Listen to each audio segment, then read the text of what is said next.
Hello there. It's Hey, here. everybody. We made it. Hi. What's up? Oh. See if I can make this a little easier here for myself.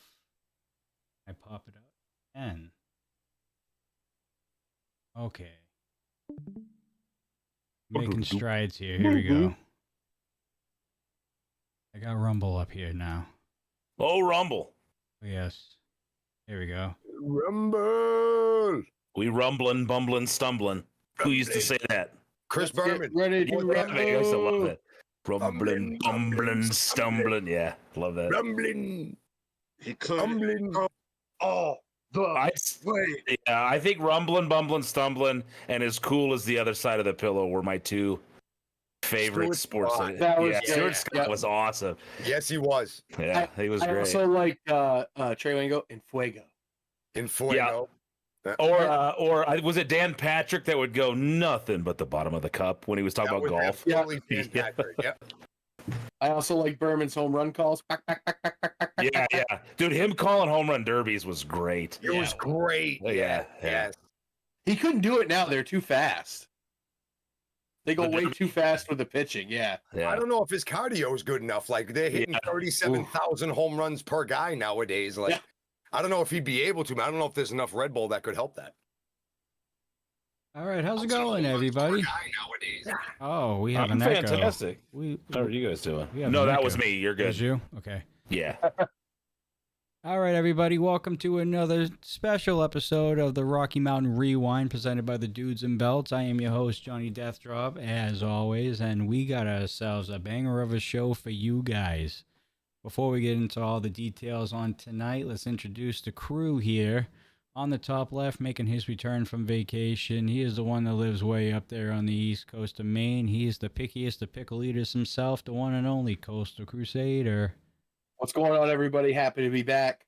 Happy to watch the rewind. We got the encyclopedia. We got Boss Man, who we're going to talk to later, and without one of his favorite people, maybe. I don't know if he's going to show up.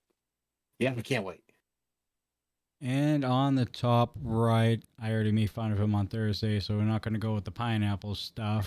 But he is our resident masshole himself, the one and only Marky Pins.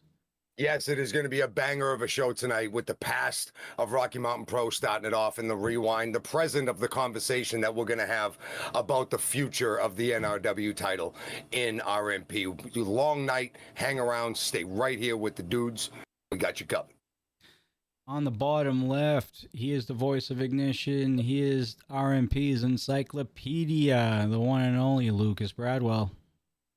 Guys, how we doing tonight? Hey, I know that I always drop a fun fact or something, but did you guys know that today marks the 7-year anniversary of NRW turning into Rocky Mountain Pro? That's right. It was 7 days ago to this day that we turned to the initials RMP. We've only been RMP for a week? 7 years. Not 7 days, 7 years. 7 years. My bad. Yes, That's a lot of 7 years. 7 years ago, on July 30th, 2016, was milestone 6, and that was the day that we turned to Rocky Mountain Pro. And yes, surprising us a little bit early tonight, we know that he has a big match coming up this upcoming Thursday in the main event of NRW. He is the founder of Rocky Mountain Pro, the one and only Mercury Yaden. Hello. I think I have to correct you. I thought it was July 31st. Lucas was milestone. It popped up on my news feed today on Facebook. It should be July 31st, I believe. What? Okay, well, then we're a day early. Well, but Like hours if early. if milestone 5 was on July 30th, then we became Rocky Mountain Pro on July 31st. Correct. And if it was on the 31st, we would have become it on August 1st, because that milestone was the last NRW branded show, which made Sam Udell the last NRW branded champion, and then the next day it switched over to Rocky Mountain Pro. So we actually did the whole night, because if you remember, I came out and told everybody this is the last NRW show, and you kind of got the and then I said, because we're rebranding. Yes. But yes, Yeah, so you gave kind of you you're gave the fans a little bit of a worry. Yeah, we're a day early, but yes, it is. Is it on the 31st though? As far as because Yeah, I'm pretty, so I swear milestone 6, according to my Facebook, was July 30th, 2016. I don't think that's correct. I don't think Oh, that's correct. well, I could You be. guys I could want me be to wrong. ring the bell here? You guys, we can ring the bell and we can. Yeah, we need to. This needs to be figured out pronto.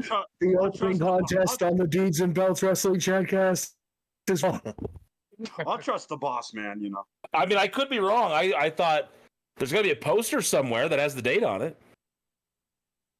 Well, John hold up, Corpus in chat saying that was his birthday. Who's that? John Well, Corpus in the chat over here on YouTube. That was his birthday. He saw that show. The 31st or the 30th?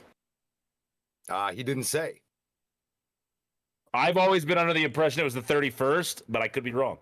Either way, we're right there. 7 years we've been Rocky Mountain We're Pro. within a day or two. Yeah. Well, that's the cool thing about that, Lucas. So I'm glad you brought that up. We have now been Rocky Mountain Pro longer than we were NRW. Yes. So it's now shifted the other way because it was half and half up until now. So, 6 years is NRW, and now completing 7 is Rocky Mountain Pro. Pretty cool. But anyway, hi everybody. That was a long introduction. Sorry. Yeah. All right, everybody. Tonight, for the first half of the show, we are going to be watching episode 7 of NRW back in 2012. And then shortly afterwards, for the second half of the show, we're going to be shutting off the Twitch stream and the Rumble stream. And we are going to be going members only over here on YouTube to have the viewers and members of the YouTube channel be a part of our interaction with Mercury Yaden over here, and so that they can actually ask him questions leading up to his big match on Thursday at NRW against NRW champion Damon Ace. So that's going to be the second half of the show. But we're not going to waste any more time now. We were already kind of running late because we are on multiple platforms this evening. So we're going to get right down into it. And let's see if I can do this right. With that getting, baby. Without There we go. screwing everything up. Let's do it. Well done. All right. Good talk, Coach. 7. 7. You know how fast you were going? 7. All right. I think we're good there. That. There we go.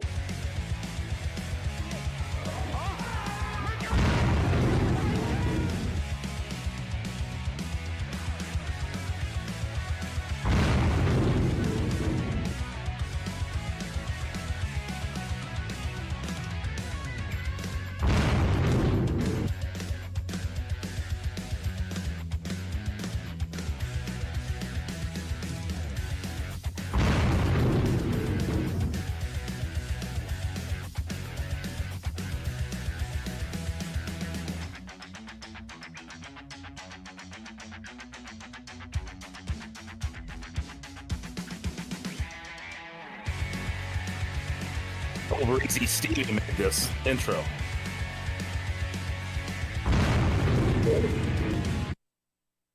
That gut buster gets me every time. This is Ty Haynes with NRW. Oh, look at that. Look at that One guy. City, Littleton, Colorado. I'm here with the Mercury, Matt Yaden, I got the Gavin Newsom haircut going on. coming off of a nice win last match, defeating Titus Enterprises.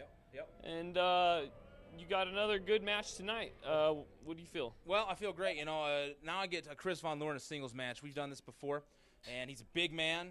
He's intimidating. But last month, Rob Terry and I showed just how big and intimidating we can be. And for the first time, I was the little guy in the ring. 6'1" never felt so short. I'm going back up against him again, but I know that I can take care of business. I've done it up in UWA, and I'm going to do it again tonight, as like we showed you last month. Rob Terry and I did it. So be ready, NRW, because here we go. This is Laurel Hanlon here with the Alaskan Phenom, Chris Von Lohr. Last month, That was really kind of disappointing for you. Disappointing. Yeah, it was disappointing. You know what?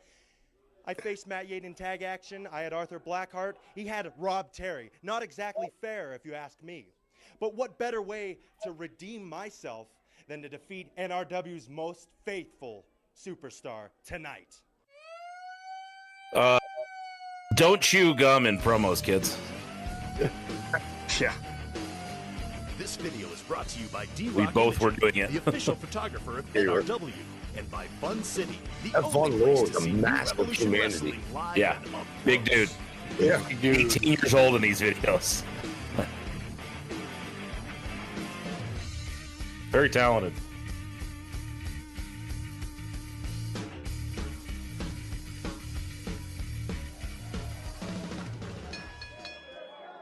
Dude, it's McLovin. Welcome back, ladies and gentlemen. I am the Michael J. Machine Gun. Joining me is Big Mike Smooth. And in the What ring, is it McLovin a doing nowadays? with a 10-minute I don't know. time limit. I don't. Phenom versus I haven't heard about him Mercury in a while. Yaden. What do you Yeah, think I about Titus that? haven't Like heard Mercury from out from a there? while. Absolutely not. Mercury Matt Yaden is one of the biggest cheaters in the history of wrestling. Not just Colorado wrestling, not just independent wrestling, wrestling in general. He's a cheater. I think he has every referee in his pocket. I think he pulls tights. I think Yeah, he pulls you- hair. you- I think you- he Referee I think own the he company. scratches backs. I think he uses Hmm? weapons. I guess. He's a cheater. He's on a cheating streak. He's not on a winning streak. He's on a cheating What'd you say? streak. I said, come he on, said, I disagree. I think he's just I'm a cheater and I have all of the knows what referees he's in my doing. pocket. I'm like, well, I mean, I do own the company. They all work for me, so I guess That is technically. kind of true, yeah. Yeah. You haven't been here for the last 5 months. Big Mike Smooth says a lot of things You have that me there. shouldn't be said. I would be stupid to take away the fact that Mercury Matt Yaden is an incredible performer, but he sells himself short. The fact Michael that he can't Titus pick kind of up looks like if one- Paul Bearer tried to one- impersonate not Elvis. One clean victory. Who's that? Michael Titus looks like if Paul Bearer tonight tried to maybe his impersonate chance. Elvis. He's going against the monster Chris Von Lure. Chris Von Lure is one tough guy. What do you think about Chris Von Lure? Do you like him at least? I think Chris Von Lure is one of the most potentially one of the biggest superstars in Colorado wrestling history. He's new, new in the sense that Oh my he God, it hasn't been worked. around as long as a lot of us have. Sometimes it works. The drop down doesn't always work, but it worked. He shows amazing potential, and it helps that he has Michael Titus in his Oh, corner. that works too. Ooh. Really? Oh, I do jeez. like Chris Von Lure. I do want to see him go places, but I think he needs to dump Michael Titus if he wants to get there. I think Michael Titus is You going would to hold say him that back. because you don't think Michael Titus is as superior as he is. There's only a few superior people in this company. Michael Titus is one of them. Hoodlum is People, the other, and Big Mike Smooth they is might the crap third. on Michael Titus, but I miss that guy being around Well, here. that's good. We saw what He Hoodlum is, got. he is a special talent, Being a main like event tonight in all with seriousness. Ronnie And I'm glad he got a chance at OVW for a little bit to do some play-by-play there, and or he actually did the color commentary. But Dean, Do you know where he is now? Robbie he E, still lives out in Louisville. television champion. Yeah. Yeah, not doing any wrestling. I'll reach out every once in a while. I actually reached out to him a couple weeks ago just to say, hey, whenever I see him pop up, I'll just be like, hey, watching some of your old stuff. He's been an integral part of like every episode Yeah. we've Yaden's seen got the thus far. guardrail in the back. He looks like he's Very serving. integral to the beginning of this company was Michael Titus. He did a lot for this place, and especially the guys that he managed. And him and Swan really loved each other. And I mean that sarcastically. No, right? Yeah, you can tell on the screen. That, Yeah. Matt Yaden No. breaks out with a one count. Should have been at least a two. There were no Christmas cards exchanged between Titus and Swan. So I doubt that's it. the way that goes. Come on, even McLovin is being paid off. Swan Every Christopher's referee up in this company Florida is now. being Paid off, as far as I'm concerned. There's not one. we talk every once in a while. referee in this entire company. Is he Maybe still I need to doing get my acting? name on that list. I think so. I think a little bit. I don't think as much as he was. I think he's taking care of his parents, and he's out there with them. And good. Chris Von Lure is Be in a control good of the son. match right now.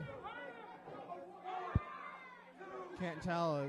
Looks like he's choking Matt Yaden with the rope. Nope, doesn't look like choking to me. I think he was holding. He had him in like a headlock. Or Oh, something. see, there he goes. That's all I See, saw. that's a choke. Ooh, Matt Yaden with a punch to the stomach. And Chris this Von canvas Lure we're on returns is the now the punch. training canvas, That's another way that Mercury Matt Yaden. and it looks a little different. Closed fists. This isn't. That's the boxing. one It's market not that you Mike saw on Tyson. Ignition that was all taped up. That's right. Yeah. You That's are the same right there. canvas.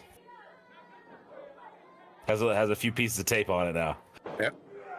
Oh, massive suplex from Chris Von Lure. And this ring that we're in is the same one that we used at that the last Romero show, because we had to drop it to be able to cover over top. But the frame is the exact same one as you see at all the traveling shows. So anything you see outside of the Wimmer is this ring with the taller posts that we ordered with it. Ooh.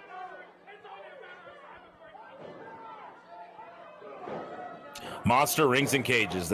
Both our rings are from them, and they've done us well. Chris Von Lure with a clothesline. Matt Yaden is down, but he's not out yet. Yeah, we get a lot of compliments from out of town talent about how they like our ring. Mm-hmm. They're quality rings. It's a comfortable bump. It's a good shot. They're good. Yeah.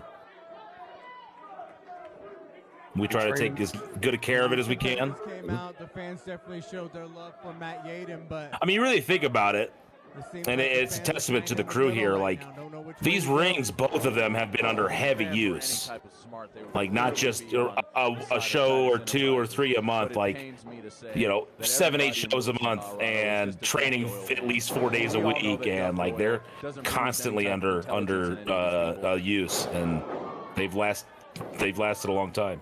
And then you can't underestimate the breakdown and the put up each time. Putting a little bit more wear on the boards, the connecting joints, things like that, the grommet, canvas, like everything adds a little bit. This guy's whooping my ass. A little bit, yeah. I didn't want to say it too loud, but since you did. Well, he is rather much bigger than you, Mr. Yaden. He has me in the size department. Count, but Matt Yaden has put on the ropes.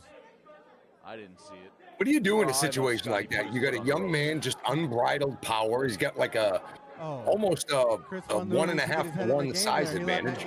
Closed fists. You just chop him down? Unbelievable. Yeah, chop him down. I mean, he's taller than me, Chris Von Lure, the power slam. I believe I was as strong as him. I'm just not as big as him. I'll give him that. I was hitting the gym pretty hard at this point, and I've always had a lot of focus on the strength element of this, because oftentimes you get in there with guys that are bigger than you, so you have to match as much strength with them as you can. Obviously, he had me on reach, so you got to stay away from the arms, but. Yeah, you kind of got to chop him down and be quicker than him. You got to get to his back. Guys like this, you got to get to their back. Because if you're straight in front of them, then you're at a huge disadvantage. Pointing out the cheating points of Matt Yaden. We have Violencia Paz. Should make that into Always love the RMP rings. They are great. I believe that's, if I'm not mistaken, that's Angel Del Paz. Those are the Kansas Luchas. In Bruisador. That's right. But it would be too close to the Bible. We doing, gentlemen? And people How goes it tonight?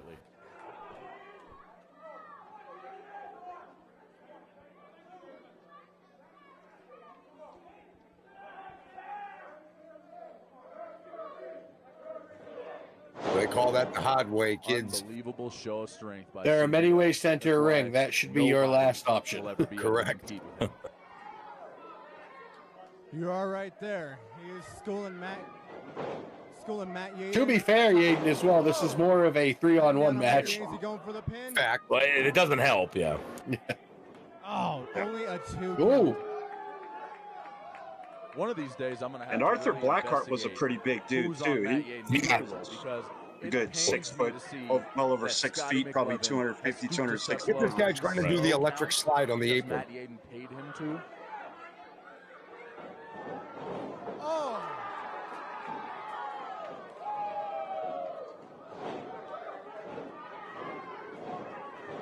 Matt Yaden cheating, closed fists all over the place.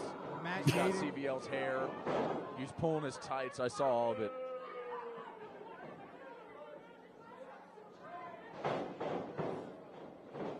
Ooh, Matt Yaden. It's pretty impressive. It's pretty impressive that Yaden could punch him in the face, grab his hair and his tights all at the same time. Flying crossbody slam. Top rope. Oh, look at that. Beautiful. Beautiful. Look at that. He pulled his hair. You don't do that anymore. No, I think that was the only time I ever did it. As clean as a whistle. 1 for 1. We're good. There you go. That the double standing I'm Ty Haynes. Hurricane Karana that I did in 2001. Did it once, didn't die, didn't do it again. Beautiful. So that was one heck of a match out there tonight, man. You did good. Appreciate that, Ty. You know what? It was tough. Got beat up out there. He was on top most of the match, but I proved victorious again. All they kept yelling was, you can't do that without Rob Terry. You can't beat us without Rob Terry. Well, you know what? I had Mickey Gomez with me this time, and that proved just enough, guys. Hell yeah. Laurel Hanlon, and I have a wrestler, and I have a bodyguard, but there is no manager. You don't worry about where Michael Titus is. Michael Titus is filing paperwork about that travesty of injustice that just happened out there. That was uncalled for, and we're going to take care of business. It's really annoying, right? I am so just irked because I am on a losing streak and I don't do losing streaks, okay? Where was Michael out there? How come where were you, huh? I was there. It's a joke. There was grease on him and he slipped out of my hands. That's right. He was greasy. Let's go do some paperwork. He was cheating, right? Yes, he was that's cheating. what Michael Titus is All right, taking let's care go of. do that. We were terrible at not grabbing the interviews from the mic from the interviewers. Dude, you saw Ty just handed it to me. Yeah, he did. He's just like, whatever, you're gonna take it anyway, probably. Ty Haynes reporting live with NRW at Fun City, Littleton, Colorado. I'm here with the superstar, former champ, and Janelle. So you got a tough match tonight. You feeling confident about it? I'm always confident, Ty. And you see, last month I faced Tyler Cintron, and 10 minutes was not enough to deter. Hold on. Last month, 10 minutes wasn't enough. Tonight, 15 minutes will. So you need to stop worrying about the beauty pageants and worrying about what you got in the ring. So after I'm done giving you a wrestling lesson tonight, I got a little something waiting for you.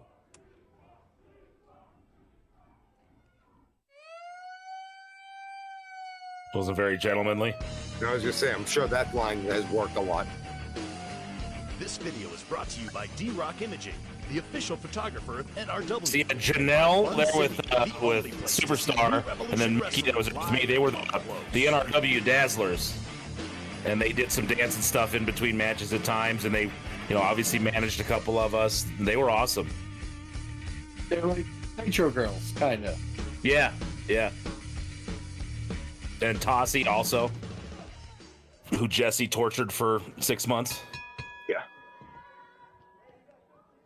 Welcome back, ladies and gentlemen. I am the Michael J. Machine Gun. Joining me, Big Mike Smooth. And in the ring, Tyler Cintron and his opponent, the superstar Andrew Ryan. This is a 15-minute singles. So I actually passed Fun City today, Lucas, which is now a parking lot for, like Centura Health or something, because it's a hospital now. That's what Your name is Michael J. that's what Fox. Jumbo was telling. You can name yourself as such from here on out. You're not The Rock. You're not Big Mike Smooth. Don't call yourself the anything. All right, sir, let's focus on the match. He was really nice to his co-hosts or co-commentators, wasn't I he? think this is, I hope that it's as high pace as it was last month. Unfortunately, it went to that 10-minute draw last time. I know what happened to Machine Gun. He was a pretty nice dude. Do you hear anything from him, Lucas? I haven't heard from him for a while. He was doing some ring announcing for some other places, but I haven't seen him for the last few years. So. And I think when that time limit hit, they were just getting warmed up. And that's very. He made our logo for our Full Nelson radio show. Fast-paced in that last match, just like they just were here. Yeah, so what a great beginning to this match. Superstar and Cintron hop right into it. No Unbelievable, stalling. high intensity. It's amazing. I will say, though, that the best thing about Superstar is Janelle. Yes, Janelle is lovely, but, Superstar is a great wrestler. Right, but Janelle is just great. No argument there, sir. Cintron kind of controlling the match here, making Superstar wait. It's a smart move right there. No point in jumping in, using it all right away. When I was in the ring, he told me this is going to be done in 5 minutes. He is that sure that he's going to beat the Superstar? I mean, I would say that if anybody has the ability to beat the Superstar inside of 5 minutes, it's Tyler Cintron. Well, he's had good crowds there at Fun City. He's got the foot on the ropes. Superstar needs to break the hold. Hey, Superstar needs to watch A that. lot of people. Sounds like a loud building, nice and echoey and stuff. Keeping Yeah. the noise right there. Yeah. Superstar isn't as much of a We cheater have as the I'll say. low boy ring, the But post for the that, issue because that of we this have here, building. Like when once we again, ordered is the ring, referees. we had been we Tommy said we were going to move Boucher is downstairs, one so we of went the down, measured it, and made sure it would work, favorite and referees in my that's why we book. have those short posts. He messes up. I would say he messes up more than the third grader trying to color in their first coloring book. Oh, come on. He's not that bad. He's a great referee. He's not, though. And I think that your opinions are void. Thank you. Tyler Centron with a headlock on the Superstar.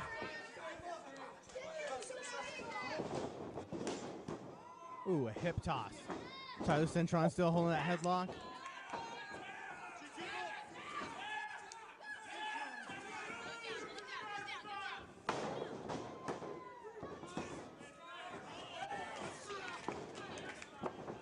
Always love that little combination. How's it going, fourth row? Ooh, Oh, Mr. Fourth Row. What's up, buddy? That was. I got a question for Mr. Fourth Row. I've never seen you in an actual fourth row. I stand corrected. So where does the name come from? Centron looks like his arm He is should be actually Mr. hurting Merch right Stand. now. I Yeah. hope it's not When he's at bad shows, he's injured. Mr. First Hate row. the color blue. Sometimes but second good row. Lord, Janelle wears it so awesomely. But yeah, Lucas, have you ever seen Mr. Fourth Row in the actual fourth row? I need my No, inhaler, I've and I never. don't even Every have time asthma. I've ever met him, he was always, yeah, like you said, first or second row. Even at that, I went to see Bob Evans at a CSW show, and I think he was there, and I think he was in the third row. Centron and yet another hip toss. That was He a got headlock upgraded. takeover. Yeah, He yeah, must have got upgraded. I'm just not even sure that you're qualified for this job. yeah. Mr. Merch Stand. Still merged. Arm drag. That was an arm drag, sir. Before you go and mess that up. He's like Red from Shawshank. He can get you things. Yeah. He can get you things. Centron still in it though. Oh, I'm really looking Oh, forward that to some sounded high good. flying action. That hot start was Say again? amazing, and I Let's say really that one definitely sounded think good. That the fans want to see There's a good punch in the ribs. something more than a drop kick and an arm drag. I think they want to see flips and planchas and moonsaults and all of those cool off the top. Fourth row goes well, hashtag that's definitely what both these superstars incognito. are known for, so I'm sure we'll So get you're plenty of Mr. that. Incognito? Surprising as it may sound, With a winky face. the crowd just effectively counted to 10, and I'm not sure that I expected that they'd be able to do that. I'm not sure if that answers the question, but okay.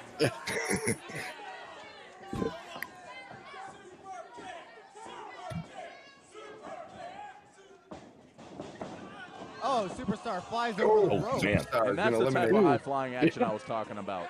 I'm not sure why he decided to do a plancha on the outside to nobody, but that works.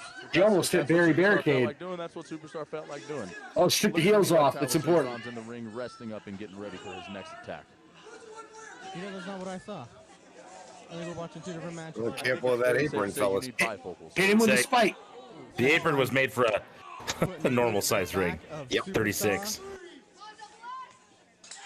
Oh, right into the guardrail. So those guardrails right there are now at Bierstadt. They use them outside for their outdoor seating. I really wish Janelle would get out of the mix there. I wouldn't want. Hit him with your shoe, anything to Janelle. happen to her. Hit him with your shoe. Centron's going for the pin.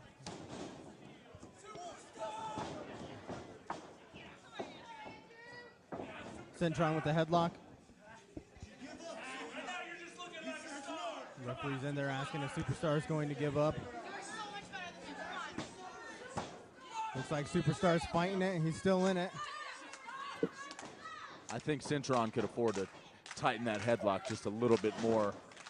He's given the Superstar too much leeway. He is. If he wants to win this match, you know, you can't give Superstar anything to play with. Oh, that slam from going to a pin. 1, 2. Superstar kicks out with Slow the 2. count, slow count, unbelievable.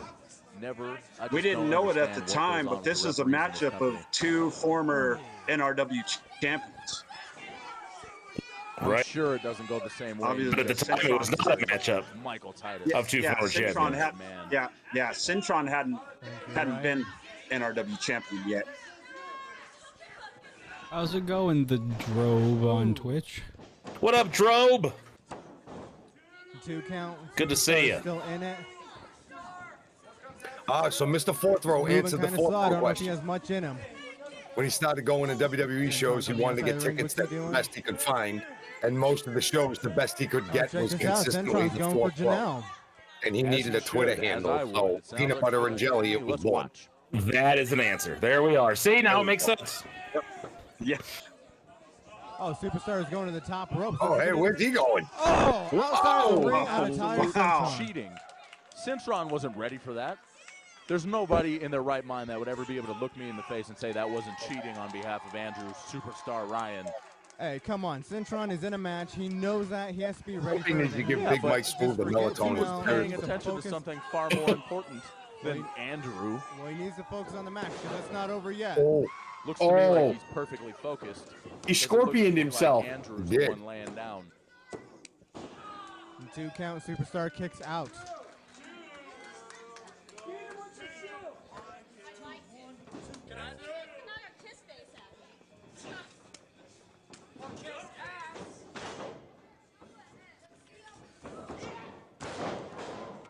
Oh, I always loved the Mr. Perfect neck It's, breaker. it's just beautiful. It is. Centron goes for a pin, and Superstar kicks out.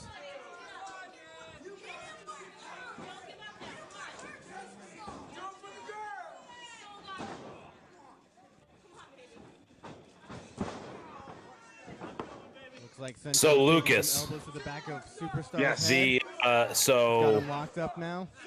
yes, the show itself Referee's was checking July to see if 30th, Superstar wants to 2016, quit. and then the name officially changed Okay. July 31st. Okay. So the third, So so I I'm was right on the show. I just you were on the show. Yeah, I was thinking 31st because I guess at some point that was, that's I knew that was, and then it kind of got shifted to the show was on the 31st. But Huge power yeah, so slam. Tyler we will Simpson. have officially changed the name Let me tell you, that on the guy 31st. But had the the show, the last athletic NRW ability. show, branded NRW show, I can't was even think. this Maybe day myself. 7 years ago. Featuring Wait, then sorry, NWA what, Tyler World Champion Simpson? Rob I Conway. would say, other than the fact that Yes. he doesn't. Oh no, deal I'm with sorry. shirt off He was a his former back. NWA World Champion. At that point, it was and current NWA Champion Jack Was. Stain. Jack Dane, yep. Centron's taking the Superstar And to the main top event ropes. for that milestone was with Titus Machiavelli and Nikita LaFleur. Yes, yes. What the? Oh. Oh, You actually you did need- commentary That was a low with me. blow. Skates. See? I did. This is what I'm talking about. If that would have been me doing it to whomever, I would have got disqualified. But the minute Because at that time, I was winding down the wrestling. It's okay. Lucas. I probably wasn't going to do much wrestling anymore. I was just about there was done no slipping. 7 years ago. Yeah. How'd that turn out for you? Well, we'll talk about it here in a little bit. Yeah. just That when I count- thought I was that out. Tommy Boucher Yeah. Roll me down back the way. in. Yeah, Unbelievable. I'll never I'm Al Pacino in Carlito's way, I don't man. understand. Yeah. I can't understand. I don't even know if I want to understand. Oh, Huge sidewalk slam. Centron that's a got the spine pin. buster, sir. Spine Oh, buster. Superstar kicks out again. What And will just it take to keep just him when I down? said Little that Mike Ruff. he was the fastest in the West at counting, he turns into the slowest.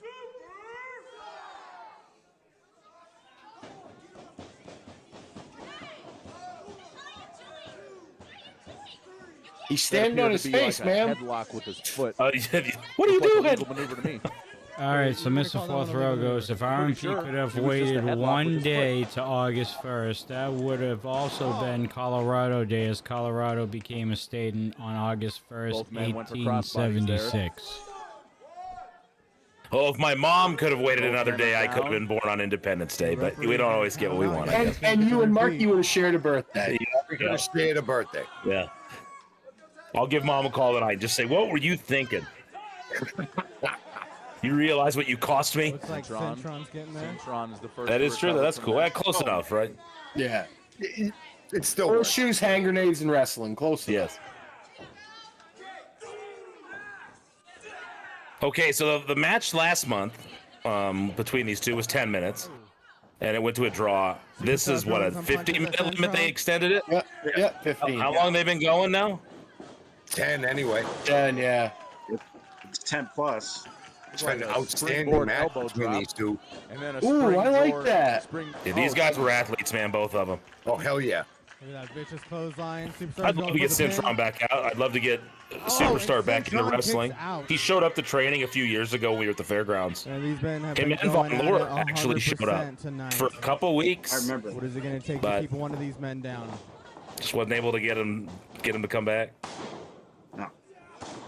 Oh, Now, Superstar has Centron the doesn't wrestle Yeah, anymore, does he? saw it. You know, I thought I saw some stuff recently of him posting about getting back out there and I doing think some he took the stuff. head off of Superstar with So that maybe he clothesline. takes some Yeah, I bookings know here and there. he was out of. Can he get Yeah, the he pin? was out for quite a while. Yeah. Oh my gosh, Superstar is still in it. Kicked out at 2.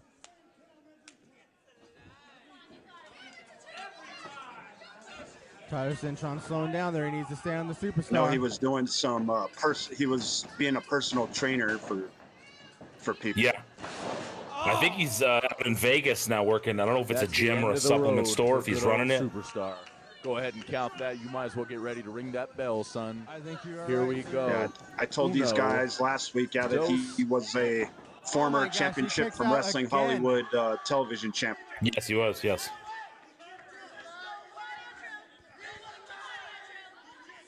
See, Centron needs to stop arguing with the referee and get back on Superstar. This is all Superstar needs. It's just a few seconds to catch his breath, and he'll be back in it. So our first ever VIP section for the company's over there up in top left of your screen. That's where the couch section was. Oh, super kick. We do. That's where all the birthday parties would sit. But can Superstar get over to Centron and Right. cover him for the pin? That would be an awesome place to have a birthday party. No way. Right? At a wrestling event. Like, I Yeah. can already see he's thinking about grabbing. We gotta really Centron's push that tights. more and let He people knows know he more can't about pin it. him fair and square. We've had a few, and Sorry, they're he's always talking to a the hit. referee saying, "Count fast, please." Count how fast, cool would that please. have been, Mikey, when we were kids? If we could have got like, see it oh, like what's I'm your in the wrestling? ring. What's your birthday? We're going to a wrestling thing. You know, I know. That'd be They'd have great. their own section. They'd get an entrance. They come to the ring. Oh, time's up. They get an entrance. They come to the ring. Another time limit. The whole crowd sings happy birthday to them, and then they cut a promo. That's awesome. That's amazing. Like you're involved in it. It's not just a show for you. but Is there an age cutoff for that? Asking for a friend. Well, you know what Coastal's getting for his birthday. And you were up against Superstar, and it ended in another draw. What?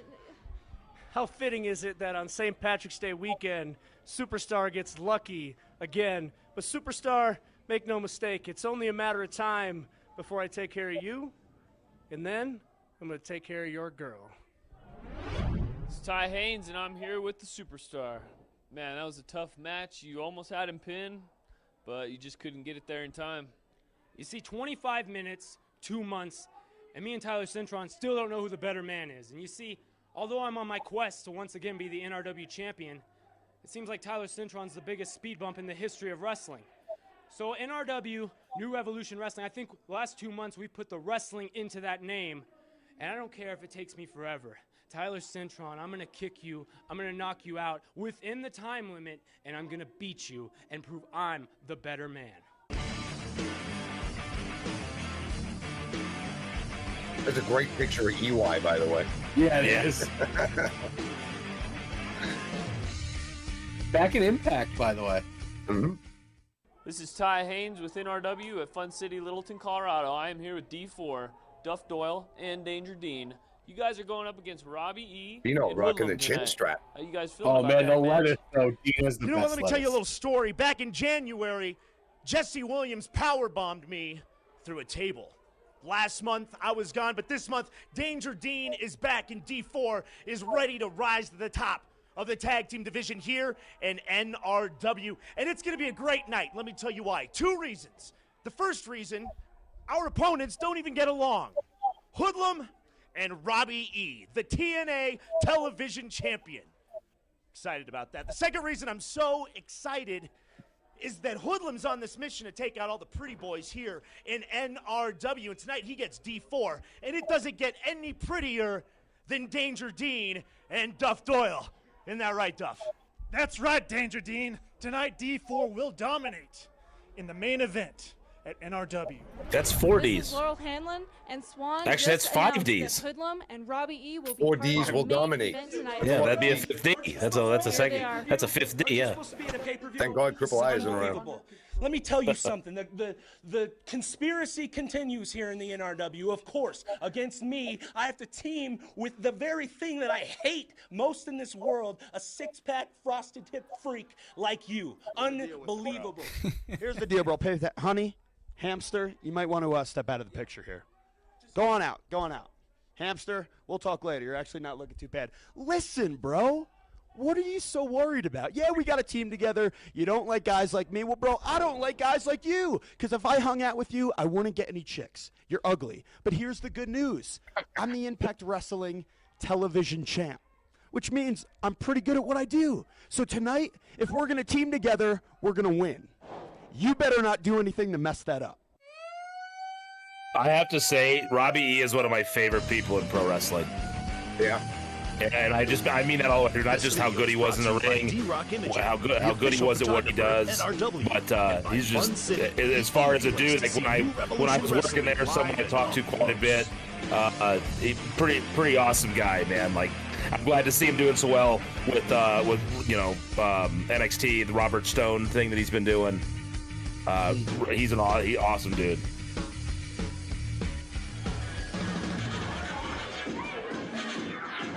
And incredibly entertaining.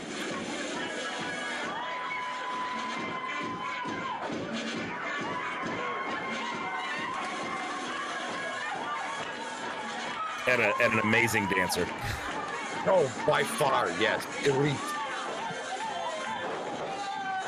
He fist bumped so Joe Hendry could smile.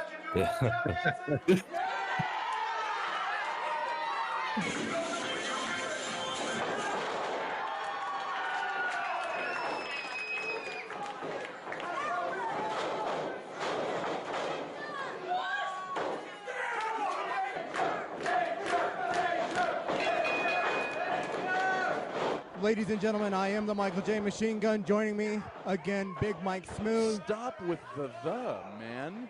Michael J. Fox. Gosh. Ladies and gentlemen, earlier this evening, the Boss One, Christopher, announced this match. Hoodlum with Robbie E. TNA television champion Robbie E. versus D4, Danger Dean and Duff Doyle. Hoodlum's really taking. Did he call him Michael J. Fox? Right, he did. Yes, he did. He did. Oh, just tagged in He Robbie absolutely E. did. Let's see what Robbie E has.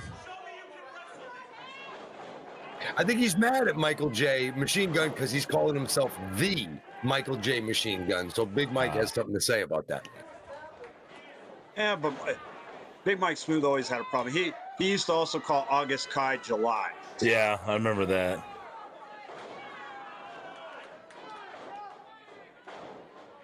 And August was a good dude as well. Yeah, August was great. Phenomenal ring announcer. Yeah, really good at ring announcing. I actually saw him at the AEW show a few years back when Abaddon wrestled for the first time, that dark match.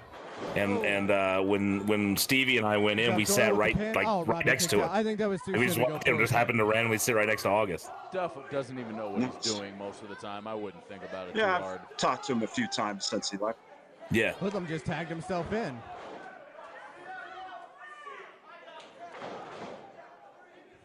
Looks like Hoodlum and Robbie E are having some trouble getting on the same page here. Danger Dean and Duff Doyle are It'll be okay even if they have trouble because Hoodlum is a superior talent from a superior city of Long Beach, California.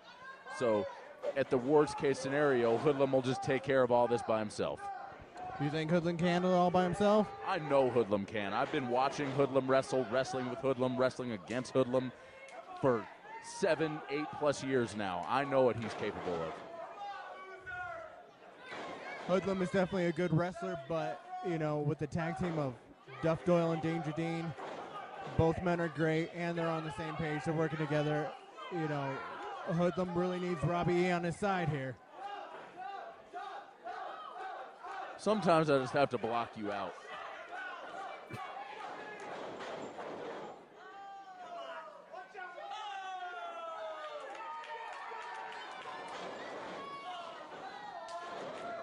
Duff Doyle with the tag to Danger Dean. Danger Dean with the clothesline and a crossbody.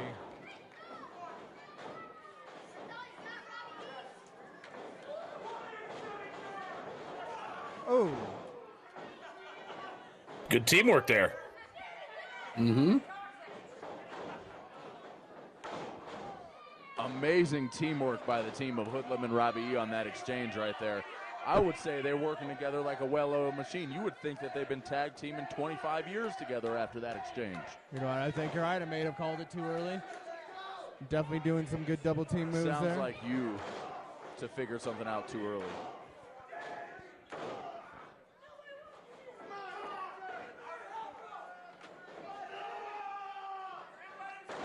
Oh, a suplex from Hoodlum. He's going for the pin. Danger Dean kicks out with the 2. Dean needs to make it over to his corner. We've seen a lot El of Danger Presidente Dean in and Hoodlum. YouTube chat. Looks to me like Dean might tap. Up, Dino.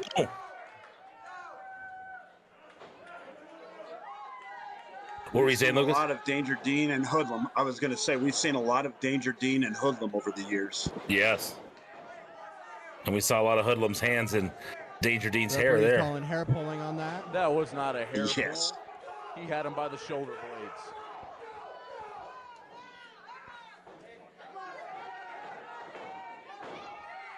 Back when we were young, Dean. And then Duff Doyle jumps in the ring. What kind of that's cheating, man? I just He's can't just trying to believe. help out his partner here. Robbie E's got him in the corner. Dude. Hoodlum's distracting the referee. Mike just needed his merchandise. His shirt should have just said he's No. cheating. Like, You didn't tag in, stay out. like that's the slogan. Mark, I think you're muted. Yeah, I think Can you guys Marky's hear Marky? muted. Yeah. Oh, yeah, I was There you muted are. that whole time. Yeah. Yeah, he just loved to say everybody was cheating. Like It's just- Robbie E disputing the count. Jason Knowles in the ring, and the dude's like, Referee "Yeah, he McLovin. pulled Jason's hair." Jason's the baldest guy in the company. Would he pull his eyebrows? Dean said he's still missing hair due to that hair pull to this day. See? Cheating again. Duff Doyle jumping in the ring for no reason. It's unbelievable. I can't When you believe pull your hair Scotty so hard, you can pull your barely back contain hair him. out through your Hey, scalp. Hoodlum's in there. They never made a tag. I saw a tag. Oh, there's a low There blow. was no tag there. Blatant low blow. If Mike had his own I saw show, it, and it all would just be these called He's 500 Cheating fans saw it. with Mike Smooth.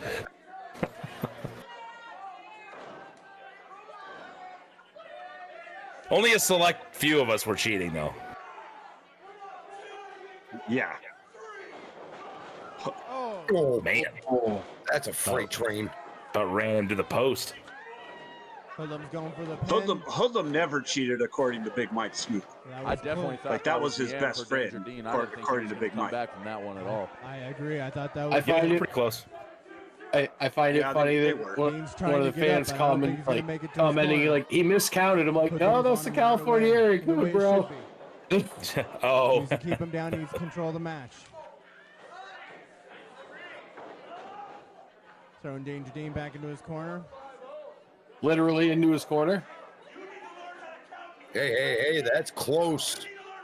That's DQ time right there. Duff again with it. Marky, have you had anybody grab you by the face and you're time refereeing? Tagged in. Why does he keep Well, coming once. in? I don't understand it. Duff needs In to a focus show, because and, every time he DQ'd comes him. in, it's just hurting his partner, and it's not helping the team at all. He needs to start getting focused. Play by the rules here.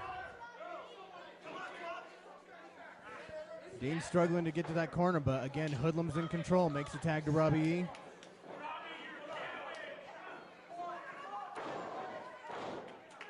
Good tag Like team a maneuvers there. Fist pump to the ribs there. I was reading the injury report, and I think it's possible that Danger Dean is still a little hurt from when the superior wrestler, Jesse Williams, powerbombed him through that god-awful table. That was a nasty fight there. I don't doubt that he's still suffering some injuries there, and it's not going to help him in the match here, even with the fan support. Needs to get over to the corner, make the tag to Duff Doyle. Robbie E has that headlock on pretty tight. This might be it.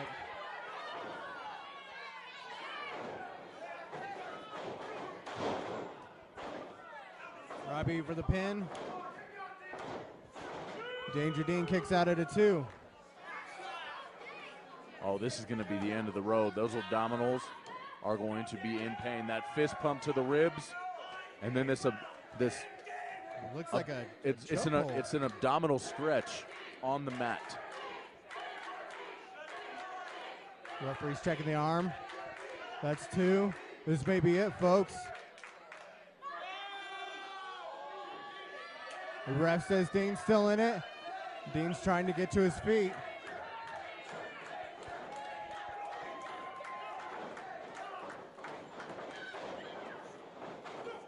Oh, a double clothesline. Both men are down.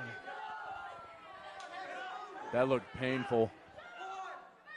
But being the high-class superstar that Robbie is, he's going to make his way to his feet far quicker than that weirdo radio head Danger Dean.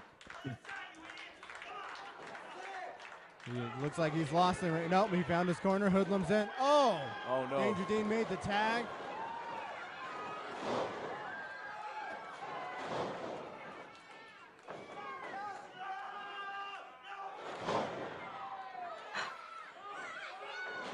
Elbow drop to Hoodlum. He's going for the pin. Fast count. Fast count. Hoodlum kicks out. Dean's going to have to work Hoodlum a lot more than to get the pin that quick. Duff Doyle is an idiot.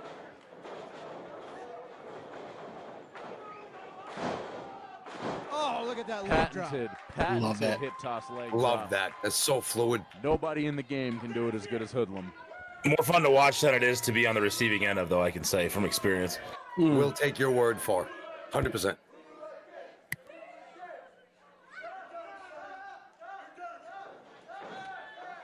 Robbie just tagged himself in.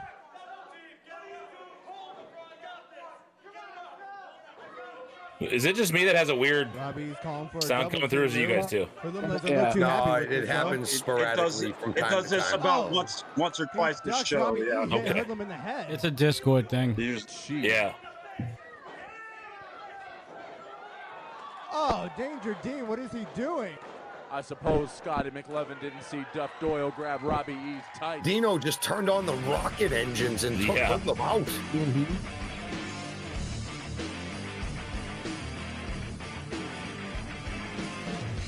Danger Dean was go for launch right there. This is Laurel Hanlon, and Hoodlum and Robbie E just lost to D4. I'll tell you why we lost. Because the TNA TV champion got pinned by a bunch of marks. That's why we lost. Listen, he's Are you kidding me? Shut up, bro. He's in a bad mood. You're gonna have to step out again, Hamster. Yeah, get out of here. Microphone gone. See ya. Go. See ya. Listen, bro. Look, I know earlier I said we're definitely gonna get the W, but here's the good news, bro. I'm still the Impact Wrestling Television champ, which is really all that's important, right? Listen. Also, well, that's not the only thing. Also, tonight you teamed with me, which means when we go to the club later, because yes, you get me for the whole night, you get to party with me tonight too, it's going to triple the amount of chicks that you get. But bro, what's up with the name Hoodlum? We got to change that, dude. Wait, listen. I like my name. Think about a name. No. Think about a name. Think over the name. I'm going to hit the showers. Yeah, You're leaving? What am I supposed to do? You're the champion. What am I supposed to do? This is Ty Haynes with D4. And you guys kicked some butt tonight. I mean, you won against the TNA champ. That's got to feel good, huh? That's right, another victory for Danger Dean, another victory for Duff Doyle, D4 on the rise. You line them up, we'll knock them down. I don't care if it's Hoodlum, I don't care if it's Robbie E. We're not going to stop until we become the first NRW Tag Team Champions. Coming, baby. We are the top tag team in NRW all over Colorado, maybe even international. We are the best. We are D4. And those tag titles wouldn't come until like 4 years later. Yep. Three years later. All right, we'll go through one more match and then we'll change everything up. Was it 3 years later? Oh, this is 2012, isn't it? Yeah. Yeah, 2012. So it'd be 2015. NRW Never held broke our very in first 2015. beauty Yeah. pageant. I was given the distinct honor of naming the very first Miss NRW. If you were there, you know things didn't work out quite as planned. Now, as much as I would like to take this whole experience, put it behind me, and forget it ever happened, people want to know, well, what happened? So now, against my better judgment, I present to you the very first Miss NRW beauty pageant. I guess we're gonna watch a beauty pageant instead. Yeah. The very first and very last. Dean and chat, we have a different idea of what a fun story is. I don't think knocking myself out, waking up hoodlum is a fun story. Accompanied by Mercury Matt Yaden, ladies and gentlemen, Mickey!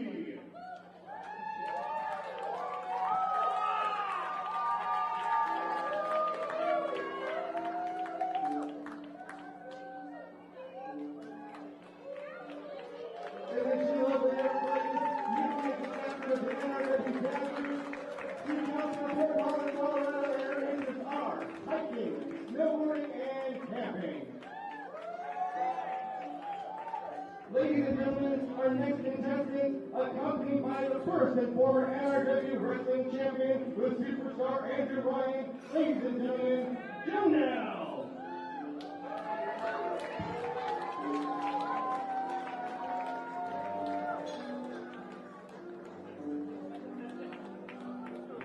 Janelle is also an NRW character.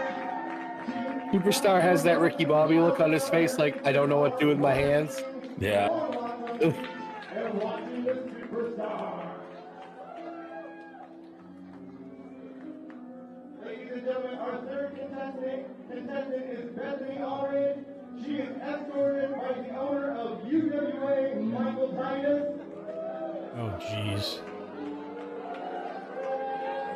Bethany is the newly named chairman of the board of NRW Sports Entertainment. She comes from Harvard Law School, and her interests include negotiating contracts of corporate takeover. Oh, come on, people. You know you love her.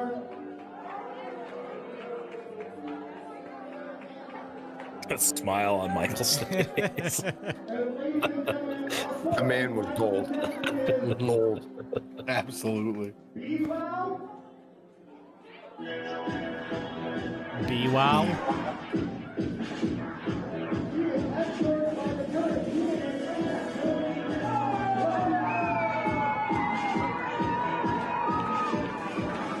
Did Robbie E enter himself? No. Do you remember back when he was on TNA who his girl was? No. You'll see. Is it the same one, Matt? Not the same person, no. No, okay. Slightly different name. Wouldn't let me enter myself, so I had to bring a chick back all the way from Jersey I'm not gonna lie, Zack Ryder kind of took the Robbie E gimmick and ran, eh? Kinda, yeah, to be honest. There are comparisons, yes.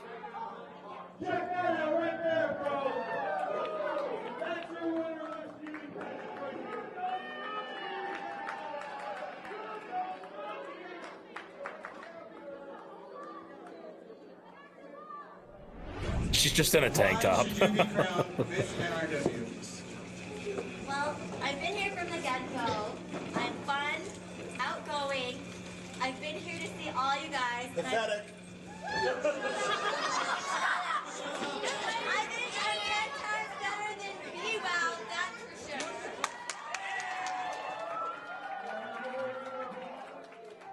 I believe I should give us an RW because first of all, I'm the I also started the Dazzlers team several months ago. Predictable. I've been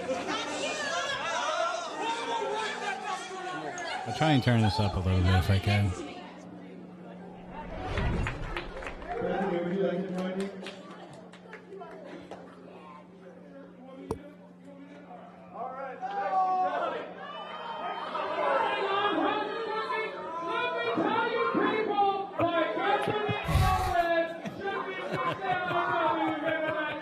I'm ready to do my voicemail. I really do.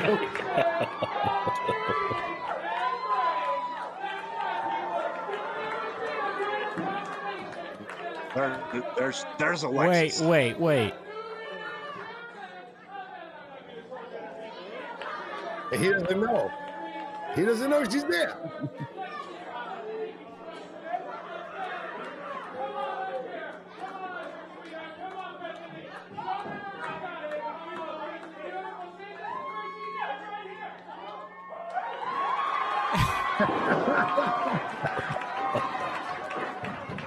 Michael Titus has been eliminated. The fastest he's run. Look at this. Look at him. He took down the wall.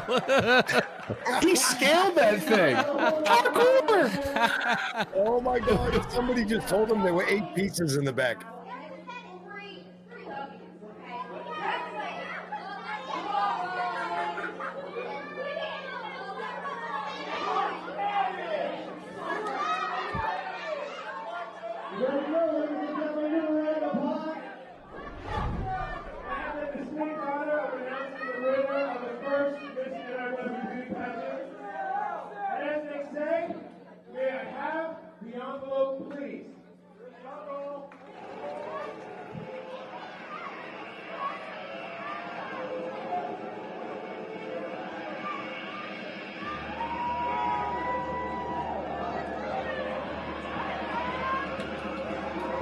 Who did he get his hand on?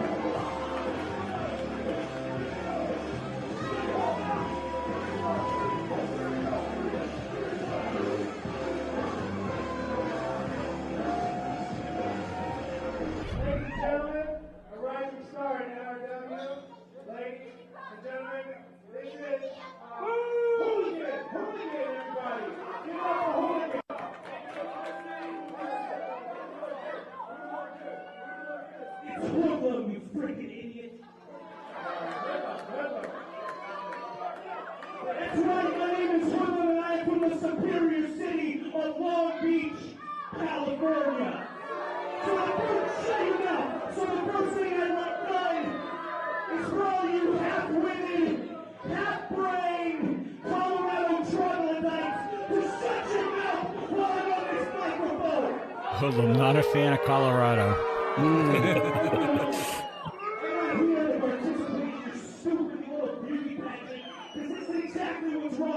I love the little ticker comments that we've noticed in NRW. It's fantastic. It adds a great touch. Wrestling isn't about fun. Wrestling isn't about beauty. Wrestling is about pain. And there's nobody in this company that produces more pain than Hoodlum.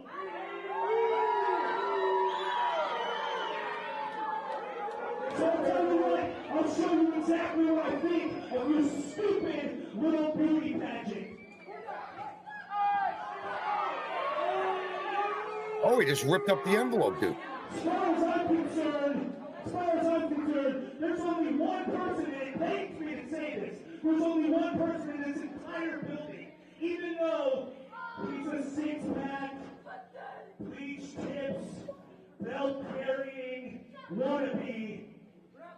There's only one person who I consider worth it. And that would be Robbie. Forget it. Look, all right, that's it. It's over. No hair, nothing. It's over. You guys are so funny. You guys are fun like this.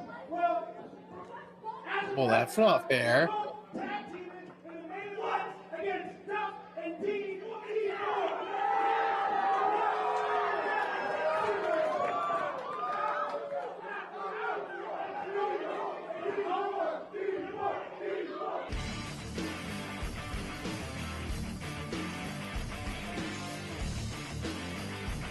You have the Trick reviewer over on Twitch. What up, Trek?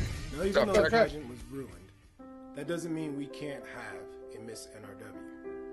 So right now I'm asking you to visit facebook.com/NRW Revolution to Polls are no longer open. who you think should be the first Miss NRW. The contestants are Mickey Gomez, Janelle Siders, Bethany Allred, B-Wow, and last but not least, Alexis Vane. So right now, go to facebook.com youtube.com/NRW Revolution and cast your vote. You are going to decide the first Miss NRW. And at our April 20th show, I will have the distinct honor of crowning that champion. Thanks for watching.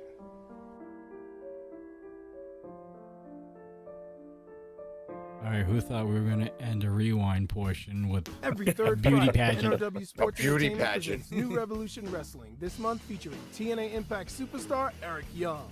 Advanced tickets can be purchased at nrwrevolution.com/tickets. VIP packages are available. Bring the family down to Fun City in Littleton to get up close and personal with your favorite pro wrestler. For more information, log on to nrwrevolution.com or check us out on YouTube and Facebook. Then every third Friday, come on down to Fun City in Littleton and join the revolution. All right, we're going to stop it there.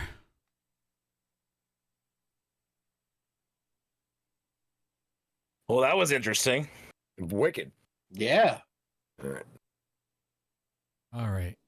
So I'm only hoping that we get to show the date between Michael Titus and Alexis. It's on the street. Yeah, you'll get it. Yeah, you'll definitely get it.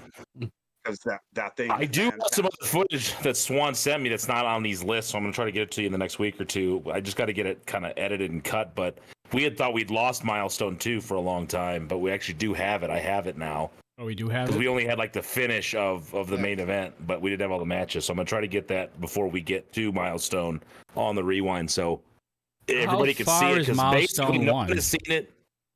What's that? How far is Milestone 1? We're on episode 7 right now. Well, Milestone 1's already happened. Oh, we did? Yeah, we watched that. Yeah. Oh, we did? That was the week. Superstar beating Jesse. That was the week. Oh, yeah, okay. that was the week you missed. Yeah. I think. Yeah, I think that was the one Titus hosted. So in this, we're in March. Milestone 2 was in June, and that's right before I went to move to Nashville. So we have I have some footage from it. I'd like to get it at least cleaned up a little bit or edited together because there's multiple camera angles. But he sent me the raw footage. Nobody online, nobody outside of being there that night has ever seen Milestone 2. So I'd like to get that put together. All right, so we get to look forward to that. Be neat. How are we going to do this here? Okay. So, ladies and gentlemen, on all platforms, Twitch, Rumble, and YouTube, we are going to be changing over the stream here to just strictly YouTube. And Come on over. And we are going to go to members only chat over here on YouTube because this is the once a month portion that we typically do every month with RMP Talent. And actually, I think we're double dipping this week because I believe we're going to have Damon Ace on Tuesday for an extended version of Recharge, and we'll get into that at the end. But for everybody over on Twitch and Rumble, make sure you move on over to YouTube. You will still be able to view it if you're not a member, so you will still have access to actually watching the show still. But in order to chat in YouTube, you have to become a member. So you could just leave the stream going on the other ones, then they just won't be able to chat unless they're over as members in YouTube, right? Yeah. Yeah, actually, I mean, if it's the members only, if it's just the chat, but they can still see it, then yeah, then if you want to chat or ask questions, you have to be a member over on YouTube. So I guess we'll leave them up then. Might as well, right? We could, if we're doing it that way, we could leave them up. All right, that works. How about that? Look at us just doing it on the fly. So that's how Deathdrop and I do it, baby. So on Twitch and Rumble, I will not be answering your messages from here on out. Just let you know, because we do this strictly for the YouTube members. What I'll do here, because I already have Restream and Rumble up over here, I'll go over here. In YouTube, we're going to change you over to members. Save that. Yep, there we go. We got the switch over to YouTube. All right, so only members can talk. So actually, I might as well really just kind of cover all the other chats and pop out YouTube because that's the only one we're going to be paying attention to now. And there you go. All right. Think we're good? Yep, we are. Perfect. Yep. All right. Looks good. Smells good.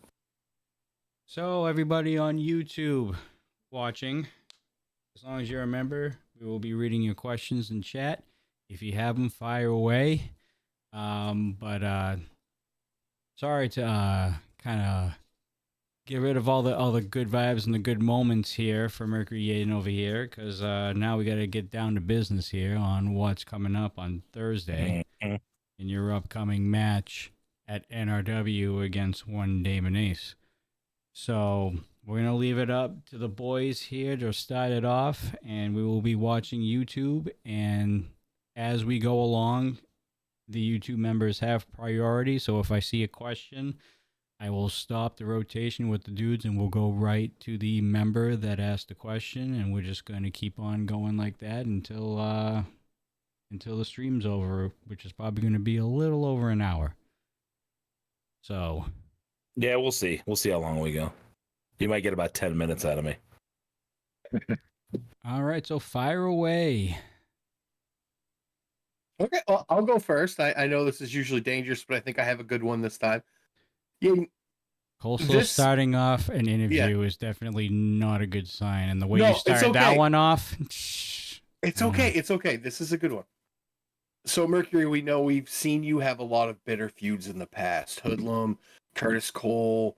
This one seems different. I know the stakes maybe with Hoodlum were even greater because it was the school. But this seems like, how is this one different than the other ones? Because this one seems like it's gotten under your skin a little more.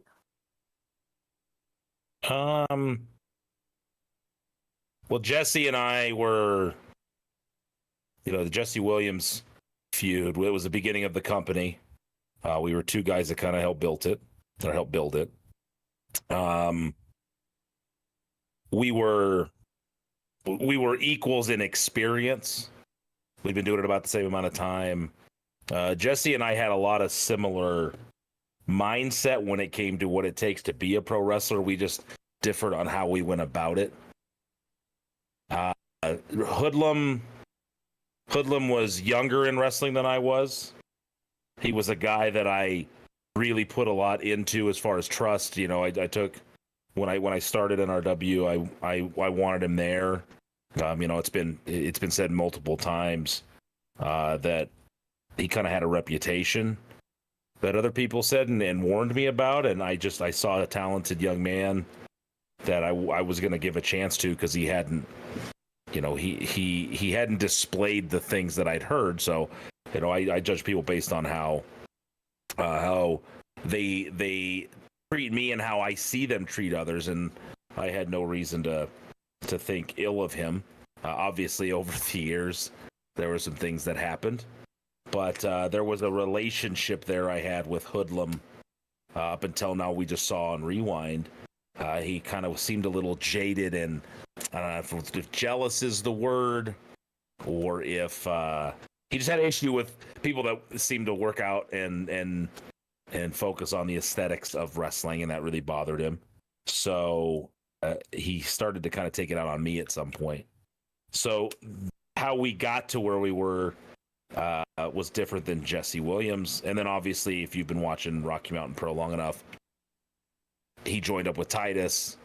We had a pretty heated rivalry. We tagged up at one point together because Hoodlum's another one that I have a lot of similarities in how things should operate in pro wrestling.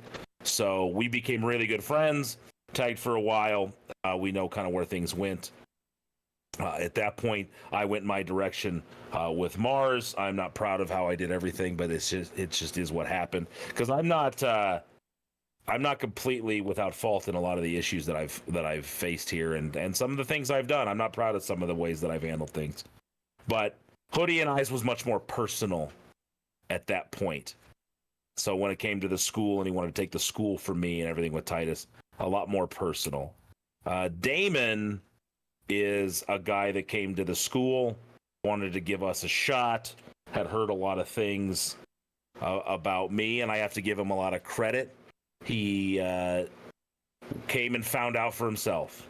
And I think he found out that this was a pretty good place to be, to learn to become a good professional wrestler. And I think he would agree. He's not a fan of me, obviously, at this point. But I think Damon Ace would agree that this is where you got to be in Colorado if you really want to make a good run at this and you want to get better at being a pro wrestler. So he put a lot of trust in me and the organization itself. Now, the way he goes about things, similar to Jesse Williams, I would go, man, I just don't like the way you do that.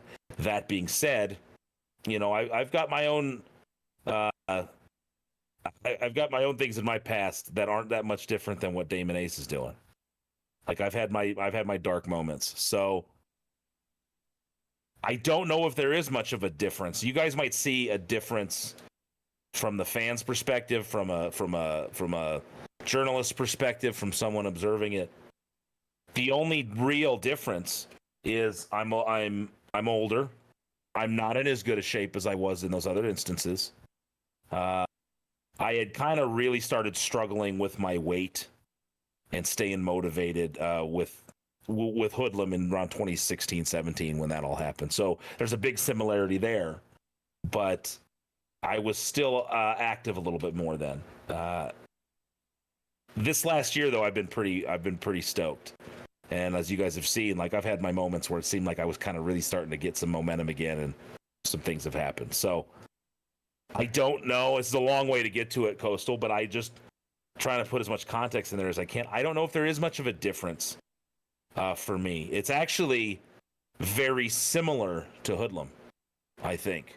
Much more similar than Jesse Williams was. I think he's as dangerous as Hoodlum was. I think he is as wicked as Hoodlum was. But they both started at a place of respect for me, and that's the thing. It's a proving. He wanted to prove something, and he hadn't really proved it up until he won the title from me. But I knew that he didn't like the way I think at the time he did it when he tied me to that ring post. He felt he got one over on me. He beat me to the punch on something pretty clever. But he still didn't really beat me in the way I think he wanted to initially, and that's where we are. So I don't know if that really answered the question very well. No, it's great. It gives a lot of context, and it's one of those things. It's you can draw back on all of these past and pull something to it because, as you said, Father Time catches us all, and with a guy like Damon Ace, it just seems like he and Hoodie are the same thing. They just want to go to the, if you will, in a lion mentality. They want to go to the Pride leader and see if they can knock him off. Yeah, and I think what seemed like, again, a complete sign of respect in what he wanted is, it got personal, obviously. You know, he made a comment pretty early into this thing about my personal life that, ended up not completely being wrong. Like, there's a lot that's happened. So, it's a tough act to juggle, this place and wrestling and your personal life, and it's caused a lot of issue. And he took it to a place that never needed to be taken to on screen, and so he made it real personal real fast. So I've taken it personal because Lucas can tell you he's been here for pretty much all of this. Especially from the kind of rebirth of NRW and the Rocky Mountain Pro days. It's not the first, second, third, fourth, fifth, sixth, seventh, eighth, ninth, 10th time. Like, it just keeps going that, Yaden doesn't know what he's doing. I could do better. He's full of shit. He blah, blah, blah, blah, whatever. Everybody can do it better. And I think Damon's another one of them.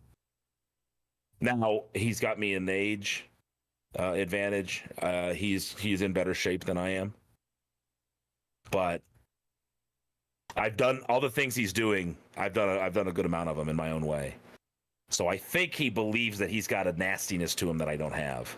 And I think I'm not even say he's going to fight. He's already found out. I can be pretty nasty myself. Mm-hmm. So I'll get down in the mud with you, and I'll fight you in the mud. I don't care, because the difference between me and him is if he loses Rocky Mountain Pro, he moves on and goes wherever he needs to go to continue his career. If I lose Rocky Mountain Pro, it's over. So I'm fighting for more than just a match and the NRW title. Like, that title means a lot to me and I want it back. But if I lose, if I were to lose this place, I lose my career, really. I'm not in the same point as he is. So I think I'm taking this a little more serious, in higher stakes ways than he might be. So absolutely. All right, let's keep everything rocking and rolling, because chat right now over on the YouTube side is quiet. Yes, it is. Come on, guys. Let's get some questions. So, on the lines of taking it very seriously, Mercury, this stipulation, this maximum endurance match, is something very unique. And this is something that we love about NRW, is that every year we've seen something like completely unique that we don't see. We saw the no ropes match a couple years ago with Orrin Veidt and David Drake, I believe. Mm-hmm. We saw the chain divided ring match last year between you and Damon Ace. And now here we have this maximum endurance match where there's like 4 different ways to win in 15-minute periods. Talk about how this is unique to you and Damon, and if there's an experience advantage, or if this is something where like win as fast as possible is at its best case scenario, because this is unique. This isn't just an endurance match where it's, you know, the most amount of falls in X amount of time wins the match. This is, again, like a wrestler's trial, which you guys kind of had in a previous match where you had to win by all the different ways, but now you're subjected to a time limit in those different ways. Does that affect the cardio? Does that affect the planning? As the more experienced competitor, how do you look at something unique? Because have you ever been in something to this effect, something very different like this? No, that's the first time I've been in. I mean, the first time I've been in this from a time perspective. The first match we did was this match without a time perspective. Mm-hmm. So that's the only real difference. But in the first one, you had to win in 4 different ways. But if he were to beat me, say he were to pin me, I still have the chance to pin him. In this regard, if he pins me, the pinning portion's over, so I don't get a chance to pin him. We got to move on to the next style of win. So there's 4 opportunities. It's not an odd number, so there's a chance at a tie at the end of this thing, which we talked about I think Titus talked about it. The overtime 15 minutes, where then all of them will be open again. So that's the only period of time where you would have a chance to then beat him in a way he beat you, right? So this could go 60 minutes. It could go 75 minutes, really, if everything took until that 15-minute mark. If you get through that 15-minute mark, though, then there's just nobody gets that fall type, and you move on to the next one. So we could go 60 minutes, and it's 0-0. So who knows? I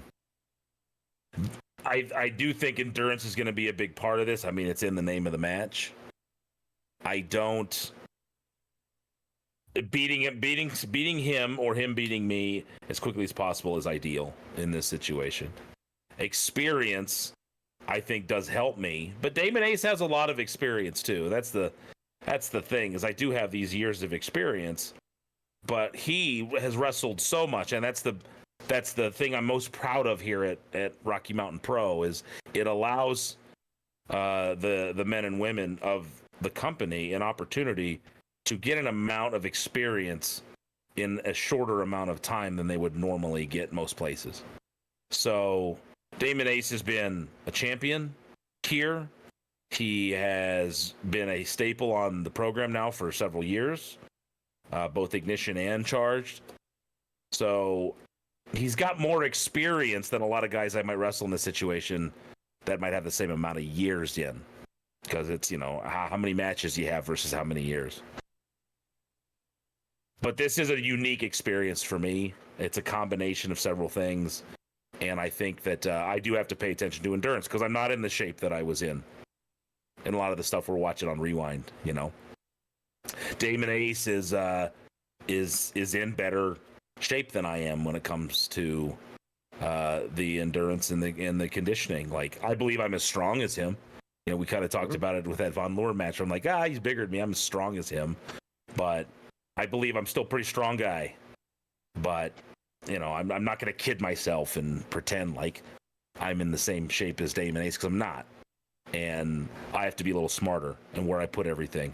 But getting those victories as quickly as possible is key for me, because I'm gonna really struggle to go 60 minutes if that's what it goes to. So I get things finished as fast as possible is the short answer.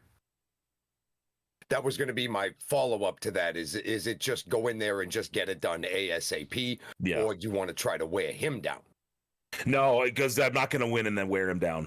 Like, me trying to wear him down wouldn't be smart on my part. I got to hang with him, but yeah, he's just, I'm gonna, and I'm not giving anything away he doesn't already know. I'm gonna wear down faster than he's gonna wear down. He wrestles more than I do right now. He's more active. He's younger. He's leaner.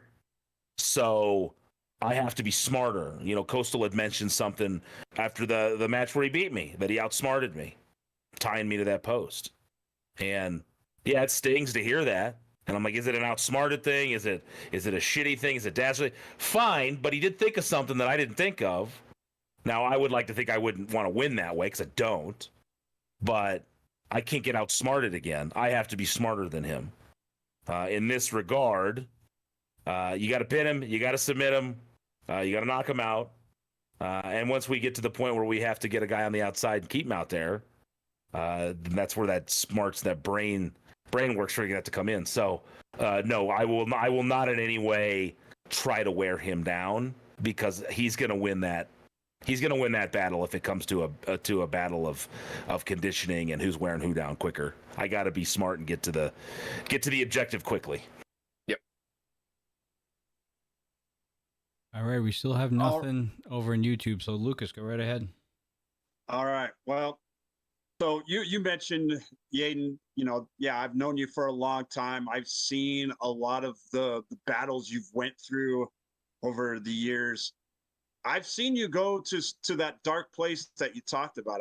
I've seen you do some things that, yeah, you're probably not proud of. Will you ever consider going back to that dark place if that's what it takes, if that's what it needs to be to defeat someone like Damon Ace or whoever else tries to challenge you and your authority? Will you go back to that dark time where you kind of did things that you weren't so proud of? Yes. Yeah, absolutely. Yes. I will match your aggressiveness. If you're gonna, I'd prefer not to, but I'm not really big on interfering in people's matches. I don't think it's a very cool thing to do, because you kind of screw the guy over that is on the other end. You know, not the guy that you're getting involved with, but the one that he's wrestling. But I've done that a couple times recently, and I will apologize to the guys that it happened to. But yeah, like, here's the thing. Those that just want to be left alone don't usually get left alone. Those that just want to do everything the right way and tend to have people that don't want to do things the right way take advantage of them. So while you're always going to try to do things the right way, especially in pro wrestling, a lot of people aren't doing that. So yeah, I'm gonna give you back what you're giving me for sure. All right. We still have nothing in YouTube, so I will continue everything here. So you talked about... Well, I'm not that popular tonight, am I, Johnny? What's that? Nobody has questions for me. I'm actually surprised, to be honest with you. I mean, it's a marquee match. It's the main event coming up on Thursday. I mean, and from the question I'm going to ask, I mean, it's the last match, supposedly, of the saga here. And it's you guys... the last match. There's no supposedly. This is it. This is it? I promise you, this is it. I promise. No, this is it. If I beat him, it's done, and if he beats me, it's done. So this has to end. So this whole thing started back in Shocktober. All right, we've Right. gone all the way till now. Just almost a year of this saga continuing. What are you going to do if you win or you lose? You already talk about how much stake you have and how much you have riding on Rocky Mountain Pro itself. Mm-hmm. Take it back a little bit. Talk about the match with the man that has been a thorn in your side for the past year and has made this whole entire thing as personal can be. Where do you go if you win, which I'm assuming you're going to keep on representing that NRW title all the way through, but the chances of you losing to Damon Ace again, what's going to happen with Mercury Yaden if that's the case? Oh, I don't know. I haven't really thought that far ahead because I don't plan on losing. So, I got to sit and think about some stuff. There was a Twitter comment on the Twitter airing of the last episode. Somebody said that, and I wondered if they were a friend of Vince Russo's or something, but they said that I need to pick what I want to do, and they think I love wrestling more than running the company, so I need to hire somebody to run it so I can wrestle more. So it was kind of a shot at the whole me doing Which everything. is funny because when we first started the Rewind, and then we're going back to when we first started with actually RMP Charge Season 1, like when RMP first became a thing, and we saw the first 12 episodes of Charge for that season, that was a lot of what Vince Russo was telling you back in the day. Well, and I've been given that advice by other people, and it's not completely unfounded. That's not completely wrong.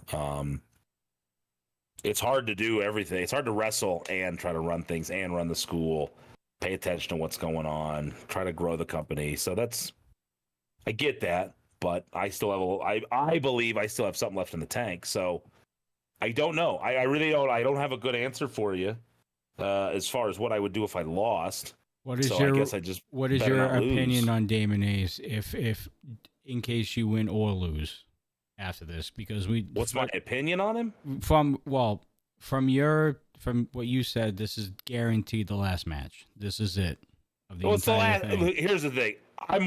We might cross paths again in the future in other ways, but as far as what's his quest to prove something ends at NRW. Like it's the back and forth between the two of us, the focus ends. Doesn't mean we won't ever wrestle again if we're both still active. Who knows? But as far as this saga, if you will, goes, I'll accept whatever outcome it happens. Whatever the outcome is, I have to accept it. And he needs to be willing to do the same. So if he finds a way to beat me that can be questionable, like the last time, where did you really beat him? Were you the better man? That's, hey, at the end of the day, I couldn't get up, and that was the objective of the match. So kudos to you for finding a way to do that. But I know he doesn't want that. So I do believe I'm going to get the absolute best Damon Ace, and a Damon Ace that's he's not going to completely abandon tactics that might be questionable. But the type of match that we're in, I think we're both going to have to pull out everything. And the difference is I don't have to prove anything to him. Like, I've done what I've done over the years. It is what it is. Beating Damon Ace doesn't put me on a pedestal. Like, oh, wow, he finally was over the hump. He beat Damon Ace. Because I think I've beat him a couple times already. Yeah, I've beaten him. I've beaten some pretty top names here. I think he has more to prove than I do, which makes him very dangerous. So I have to be real cautious with that. And if he beats me, then as far as us being done, it's the same thing. As far as what I'm going to do, here's the thing too. When you say what I think with Damon Ace, I have a lot of respect for the guy as an athlete, as a pro wrestler. I do. Like, I think he's one of the better students that's ever come out of the school. And I am thankful to him for giving us the opportunity to show him that he should be training with us and wrestling for Rocky Mountain Pro, because it will better his career. And it has. and he knows that. And I don't think Damon Ace would deny that. He Damon could be a real asshole, as you guys have seen, especially This you, is Marky. a giant fact. Yes, sir. But he's pretty. He doesn't make stuff up. The thing about Damon is everything he says is based in truth. He just has a spin on it, or he puts it in a way that's real shitty sometimes. But he's not going to feed you bullshit. And I think that's why he's allowed this match to happen again. I know I ran out and hit him with that chair, busted his elbow up. And it kind of forced him to go, yo, fine, you got it. Because he was messing with me there for a few weeks, as you guys saw. Yes, he was. Yes, he was. And I think he found I'm gonna do to him what he's done to me to get me in this position too. So he wants to beat me. He wants to actually beat me. And I don't think just hitting him with that chair and busting his elbow up was just the straw that broke the camel's back that made him go fine. But in his head he knew it. And I do think there's some honor in that guy somewhere, at least when it pertains to how he feels about himself. And he wants to actually win the match in a way that everyone, whether it's his enemies, his loved ones, and everybody in between, can go, hey, Damon Ace is just better than Mercury Yaden now. And he's the top guy in the company. And I believe you're going to get a hell of a scrap from the two of us because I want to stop that from happening, because I'm still proud of my career, and wins still mean a lot to me. So, but I got respect for him. I do. I mean, I don't have to like everything that he does to say, you know what though? He's made it personal, and he's really done some things that I'm not too happy about. But as far as in the ring, there's not much better here right now than that guy. All right, we actually have a question in chat. Hey, how about that? There you go. All right. Do you feel prepared to compete against Damon Ace and possibly things he might try? Don't give any specific way, but in general. Yes, I do. And I'm prepared because I've kind of been in the middle of the shit with him for the last almost year. Pretty close. So, yeah, I mean, I know that at any time he could pull out something pretty nasty. And, I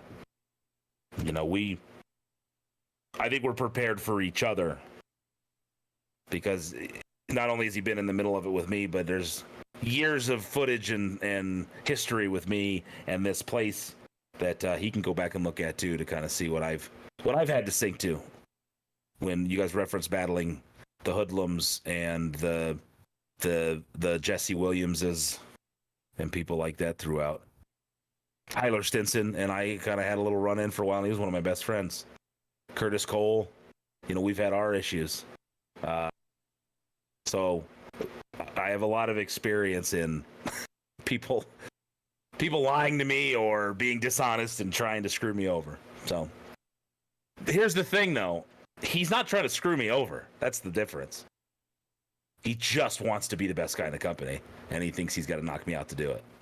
No, he's actually coming, and you got to give him respect for this, because he's actually bringing it directly to your face, not hiding behind anything and waiting for the bell.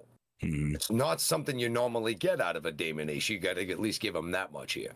Right. All right, and that is the only one on YouTube chat just now. Well, right now, so we'll just bring it around, start the rotation again. Yeah, so I guess the next thing on my mind, Mercury, here is, we know the history. We've gone through it here for the last half hour, 45 minutes. You don't have anything to prove by beating Damon. Damon has more to prove by beating you, which makes him more dangerous. I guess in a weird roundabout way, I'm wondering, this, as you said, you're as strong as him. He's younger. You have to win quicker. But does he have, is his caged animal, I have to beat the top guy, more than the desperation? Like you said, like if you lose, there's nothing else. So I don't know. I guess you said if it goes if it goes the 70 minutes, like it could, as you said you'd have a real hard time. Yeah. As anybody would.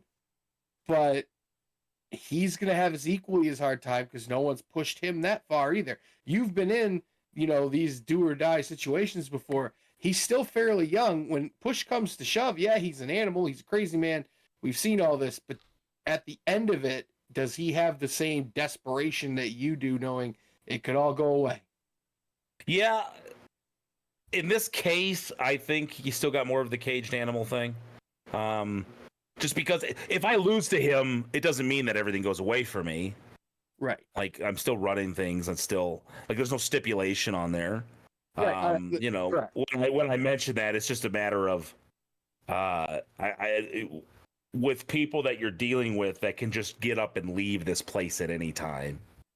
You can just leave. If you don't like the way I run it, or you don't like the way that you're being used, or you don't like the way that the opportunities you're being given, is the best way to put that. You could say, I'm out. I'm going to go take my wrestling career somewhere else. For me, there really is no somewhere else. Not that I can't go do things other places, or try to get booked at other promotions, but the days of me doing that a lot are behind me. Like, my focus is Rocky Mountain Pro. I'm still in pro wrestling because of this place. That's just the skinny of it. The long and the short of it is, I'm here in pro wrestling still because in 2010, I took a chance to start a company without really much of a clue how to run one. I had an idea on wrestling. And then when I worked for Al Snow, I realized I guess I didn't know that much, did I? So when I left Nashville and moved back here, I didn't really plan on pursuing much longer, at least, and I try to remember where my headspace was at that time, but I was really strongly considering just being done with wrestling. I was like, I gave it a good run. I had some opportunities. I'm proud of what I've done. I ran a company for a couple years and was able to go work at a major company and meet a lot of people, made some good friends. I got to work in pro wrestling. Yeah. So I think I'm done. Well, things happened and I ended up starting the school and ended up with NRW back again. And here we are.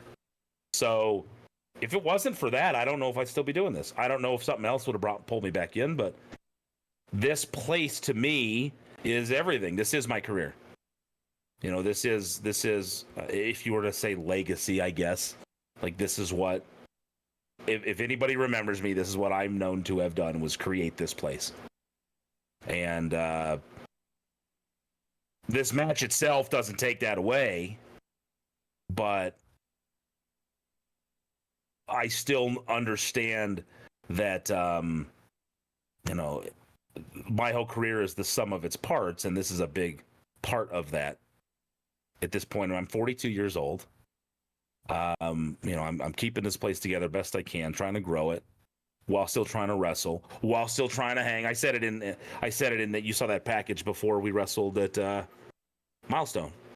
Like, the next generation coming up, well, I'm still part of that generation. I still believe that I'm part of that generation. Mm-hmm. And doesn't mean that I don't have my moments where I think about things and go, should I still be doing this? And Lucas will tell you, that's happened a lot over the years. I go from wrestling to commentary to office stuff to ring announcing to... But as far as this specific match itself, I do believe he has more to prove than I do, which makes me have to focus more on that, because it does make him a little more dangerous, I think, in the mental department. A lot of the things I just said to you are the kind of the vastness of kind of what's going on with me. But for this specific instance, he knows he has to, because if he loses to me now, everything he's done for the last almost year is in vain to him, because he got the win over me, but then he immediately lost it, and then I hold the record advantage, if you will. So, I do think it's a very dangerous mindset for him, that caged animal that put him in a corner. You see, he didn't want to give me the match. I kind of came and took it. So, and if I ramble and don't answer the question, just bring me back on course, guys, because I don't even know if I covered what he said.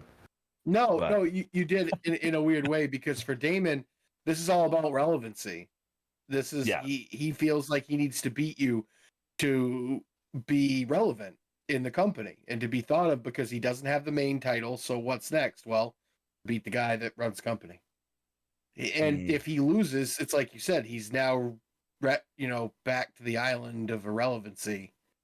And because we've seen him, he's won a charge title, gave that up to try and he got beat for that, and then he tried to get it back, gave up the now defunct Ignition Championship, or not Ignition Championship, Twitch Championship, just to make a point.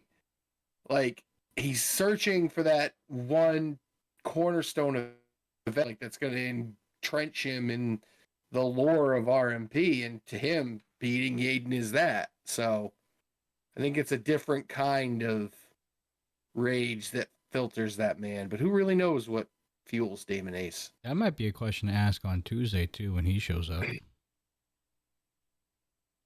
Yeah, it could be. I'll let you ask that one, Johnny. Oh, I won't. I don't know what fuels him either, but I do know that, like I said, he has honor, at least when it comes to honor to himself, and he does want to. He'll take shortcuts and times to get what he wants, but I think ultimately he wants to know himself that he deserves what he has, and that he is genuinely better than the people that he wrestles. So we'll see. Which, by the way, before we continue with the next question in chat, I have to point out Coast Crusader with the shirt of all shirts here tonight. Yeah, doesn't freak you out just to have it on your chest there? Or do you just not look at it while you're wearing it? I've met Happy a few times. We're okay. We're cool now. Yeah. Okay, good. By the way, who are the main Black Bears? That is the college I went to in Orono. That is also the college that one D'Lo Brown went to. Fantastic. Yeah, I was looking at that back there. I was like, huh. All right. Yeah. University of Maine at Orono. Go Bears. All right. Not an NRW match question, but any thoughts about doing Alamo Draft House shows again? Those were fun. It has been discussed, just nothing has been able to come to fruition yet.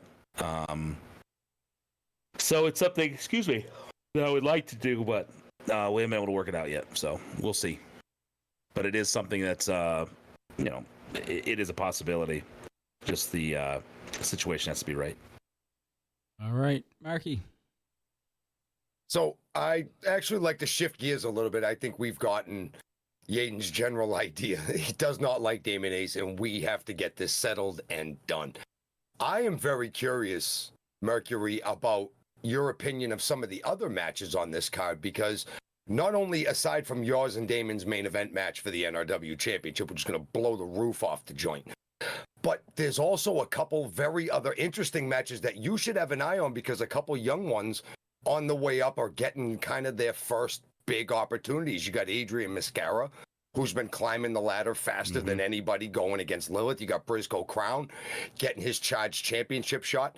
And one other thing I'd like to ask you about, just make a brief comment on each one if you wouldn't mind. Do you think that maybe this is David Drake's biggest opponent he's faced yet, his most dangerous, in your ex-best friend Curtis Cole? Because to me, these are three big other matches that are happening at the show. I was just looking to pick your brain a little bit. As far as Curtis goes, I don't think it's going to take long for David Drake to take care of that, honestly. Curtis could be a real asshole, and he's a good competitor. Obviously, I teamed with him because I believed in him. He's been around a long time. He's got experience. He's a Triple Crown winner. Yeah. But I think he's been rattled a lot by David Drake, and I don't think, good shirt. I don't think he's nearly as dangerous as a Sin Bodhi, and Sin Bodhi didn't pull it off. I don't think he's nearly as dangerous as Dak Draper. I just don't see him as far as the people that David Drake has defeated. He defeated Bruce Wayans to win that. Bruce almost had that title a year, and that's hard to do. And we've had a couple guys that have had long run, obviously Dustin, Uric, and Danger Dean, but holding that for any amount of time is tough. So for Bruce Wayans to have it almost a year, and then David Drake had to play a lot of mind games with Bruce to get that off of Bruce, and he's it getting almost didn't close to work. a year too. At his David house, Drake, with yes. his kids. Holy shit. Yeah, so Curtis Cole just whines a lot. And he came to me for help for a reason, because he's not confident in himself either. I don't think he thinks he belongs in the situation that he's in. And of course I said no. Because he can, he could kindly buzz off. I'll try to keep it censored, but Bravo, sir. What's that? Bravo, sir. But I would be stunned if Curtis Cole even was able to hang in there for the time. I really think David Drake's at the top of his game. I just wrestled him. And he gave me a little bit of a run, and I feel like I was kind of starting to get rolling. Of course, Damon Ace got involved, but that was get a chance to finish that. You were one away. That big face slam, that big front face slam was huge. That was on the beginning of something. Yeah, but it was cut short. Turnabout's fair play, I guess. But as far as Curtis and David Draco, I'm just going to go on record as saying it. He's probably the least dangerous of all the people he's wrestled with that title. So I think Curtis he'll go to the toolbox. He has experience. I don't mean to say that Curtis isn't a dangerous opponent, because he obviously is. Mm-hmm. But in comparison, it's definitely not the biggest challenge of his reign or anything like that. So I don't think you're going to see much there. As far as Adrian, she's kind of come out of nowhere to really show that she belongs, and she's got an opportunity to be the top lockette here. I do see Lilith Grimm retaining, because I think she's the stronger of the two. She had a long climb to get to the position she's in as far as winning that title. But you could see an upset too. Adrian has a great amateur background. That's something that I don't know if it's talked about a whole lot, but you can see it in everything she does. So if anybody's going to pull off the upset, I believe she is one that could. And then what was the third match you asked me about? As far as your opinion of also the rise of Briscoe Crown to have a charged championship shot right now against CBD. I would love to see him take that off of CBD. Oh, amen, brother. Amen. I think it's possible. I don't, unfortunately, think it's going to happen.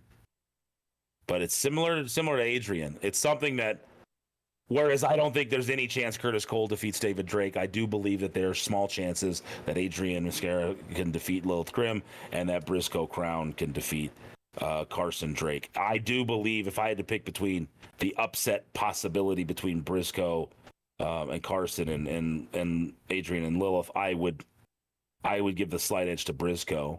He's really shown a lot lately, and I have the opportunity to see him at the house shows too, and he's performed very well at the house shows, and he gets better with each match that he does. He's always in here working hard at training, and he takes this very serious. So obviously, I'd rather have the Charge Championship represented by a Briscoe than a CBD, but we'll see. Mm-hmm. But you have to be proud of these young ones coming up and making as much noise as they have, and garnering the faithful's support behind them for the most part. They're two of the loudest cheers of the entire night when they come out. Oh, absolutely, they love them. And you can see people that are having fun, that love what they're doing.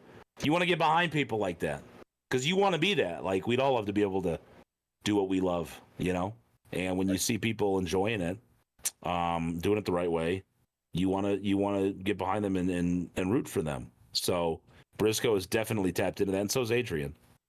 So I'm excited about watching those. Unfortunately, I'm not going to be too focused on what's going on that night, other than what I got going. I really have to be 100% focused on Damon. So you can check those out the next day. I'll have to go back and watch things, because I like to take notes and God, sorry I keep yawning, guys. I'd like to see that and kind of see where I can help them moving forward, regardless of their outcomes. I believe watching the events back, I can really help on the coaching end. But I would say Briscoe could upset CBD, but I wouldn't bet on it. I'll say that. Fair enough. All right, Lucas. So my question is based on what we talked about just a countless number of people that have raised, maybe question your leadership or have questioned the way you do things. And I know you've had it up to here. And to be honest with you, I think a lot of the people that have been with the company for a long time have also got tired of hearing the false narratives about the company itself. And change with how you've led the company, so where it's just a zero tolerance of acting like they could run the company better, and you've basically said, this is my company, I'm going to run it the way I want to, and I totally respected that. I'm like, to me it was that's about time. I was like, good for you. Was there a specific moment or a specific thing that happened, or was it just a collective putting it up with that crap for years? Because you always had a lot of patience with those people, and that seems to have gone away. Was there one thing that just was the final straw, or was it just a collective over the years that you just finally had enough? Well, you kind of cut out for a second there as you were explaining that. So you had said, I said what now? Like, as far as there was a point where What was there a certain point that you decided there was enough? Okay. Was it just a collective over the years that it just finally got to? Yeah, there's a lot of stuff that goes on behind the scenes too that we don't see play out on TV or anything. I don't know if I'm still not. My personality is my personality. I mean, to be completely frank, I shouldn't have ever run a wrestling company. Like, it just isn't something I ever wanted to do. I do this because at the time when Fusion Pro Wrestling closed down, I didn't like or have confidence in, is the better way of putting it, independent wrestling in Colorado, because I believed it could be better. And I believe that there's a little more care that needs to be taken in doing this. So I came up with the idea with Tommy Boucher on a car ride back from Craig, Colorado, when we did a show there in the rain in a 6-sided ring. It was me, Paul Diamond, Stoney, Boucher, and Tommy, and I rode back together, and we started talking about the pod. This is in 2009 that this happened. This is before Fusion closed down, but we had ideas that we felt could be implemented that could make it the things a little bit better. So I do this because eventually Fusion did close down, and it left a big hole in wrestling in Colorado, in my opinion. So I wanted to fill that, and I took what I learned from Jeff, Billy, in my time there, and wanted to kind of do what I liked about what they did, and not implement what I didn't like. So it was kind of an accident that this even happened. My strength isn't in organization and things like that, but I believed I had learned enough in my time to put at least something out there that was my vision, what I think it should be, what it should look like. So and Lucas knows this too, because he was around Colorado wrestling at the beginning of NRW. Wasn't working with us at the time, but you were around, you and Roberto. And I was pretty choosy on who I used out of the gate. A lot of Fusion guys, Hoodlum, some other guys that I'd talked to that I believed could add to this. I didn't want it to look like another wrestling show. Just another Colorado wrestling show. I didn't want you to go, okay, well, if I go to this one and this one and this one, they all look the same. I want it to be like, well, NRW looks different than the rest of them. They have some different talent on those shows that, So I've always, from that point forward, and keep in mind, I sold NRW twice. Like, I sold it when I moved to Nashville, bought it back while still living in Nashville, and would fly back to do the shows.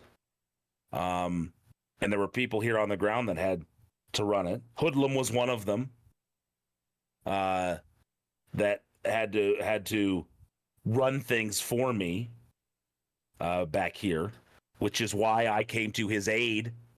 You'll see it an old episode of we haven't gotten there yet on Rewind, but of NRW on Colorado Sports TV. Hoodlum was keeping things together for me while I was gone, so that's kind of where him and I really connected as friends before we weren't. But I bought it back because it seemed like, hey, we need you to run this or it's not going to happen.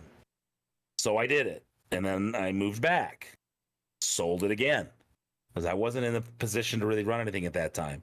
Started the school. That's where my strength is, I believe, is in operating the school, coaching. That's what got me really into wanting to stay in wrestling. Was I'm going to take what I learned at my time at TNA, getting to work for Al and everybody else there that took the time to teach me something, and I realized how little I really did know about the business of professional wrestling. So I wanted to take those things and teach them here because we had a huge hole in training out here, in my opinion.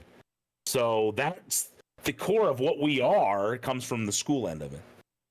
So when people would come in, Lucas, and kind of challenge me on running the promotional end of things, on the training end, I've never really run into too many issues. Obviously, Hoodie wanted to run the school, but I think it was for different reasons at that time. He wanted a commercial. That's all he wanted. He wanted 8675309. Yeah, one of the, not the Bring your grandmother out. Slap her too. Yeah. Bring your kids, must be potty trained, I think it said on there. Must be potty trained. Yeah. Must be. Wife must know how to no cook. diapers. But yeah, right. But and again, I ramble, guys, so I'm sorry it takes me forever to get to the point of my question when I'm answering questions or anything for that matter. You're shedding some light over something that you really haven't talked to us before, and we've had you on many times. Right, yeah. In this much detail, yes. So it's informative to all of us. Lucas, I've always taken into account what they're saying, and what would frustrate me about them is I would always feel like, listen, I'm willing to look at myself and find what I'm doing wrong and listen to what you're saying because you might be right. I never felt like they were willing to do that too. Where I was able to go, yeah, maybe I could do that different. Okay, I'm going to pass this role on to you because you have a mind for this. You have a work ethic that's really strong in this area. Like you're really good at putting matches together. You're really good at coaching, so you can help here. You're good at organization. You're good at promoting. I felt like for all of my faults, that was a strength of mine where I would try to put people into positions to do what I wasn't that good at or needed to get better at, and then it would be looked at as weakness or an admission that I didn't know what I was doing or something. But my personality is I don't know everything. I damn sure don't, and I'm always learning, and I try not to have a huge ego. I really don't. Now, it doesn't mean that I don't sometimes, and that I don't have a temper, or I don't get upset, or I don't really sometimes become unreasonable. But for years, I've tried to take the pieces from these people that they offer and listen to them and listen to the criticisms. You know, I was criticized once by somebody who said something that really hurt, but I told them later, thank you for saying that, because it's really made me think about, even if I don't agree with exactly what you're saying, how I can make sure that this isn't how other people view what I'm doing.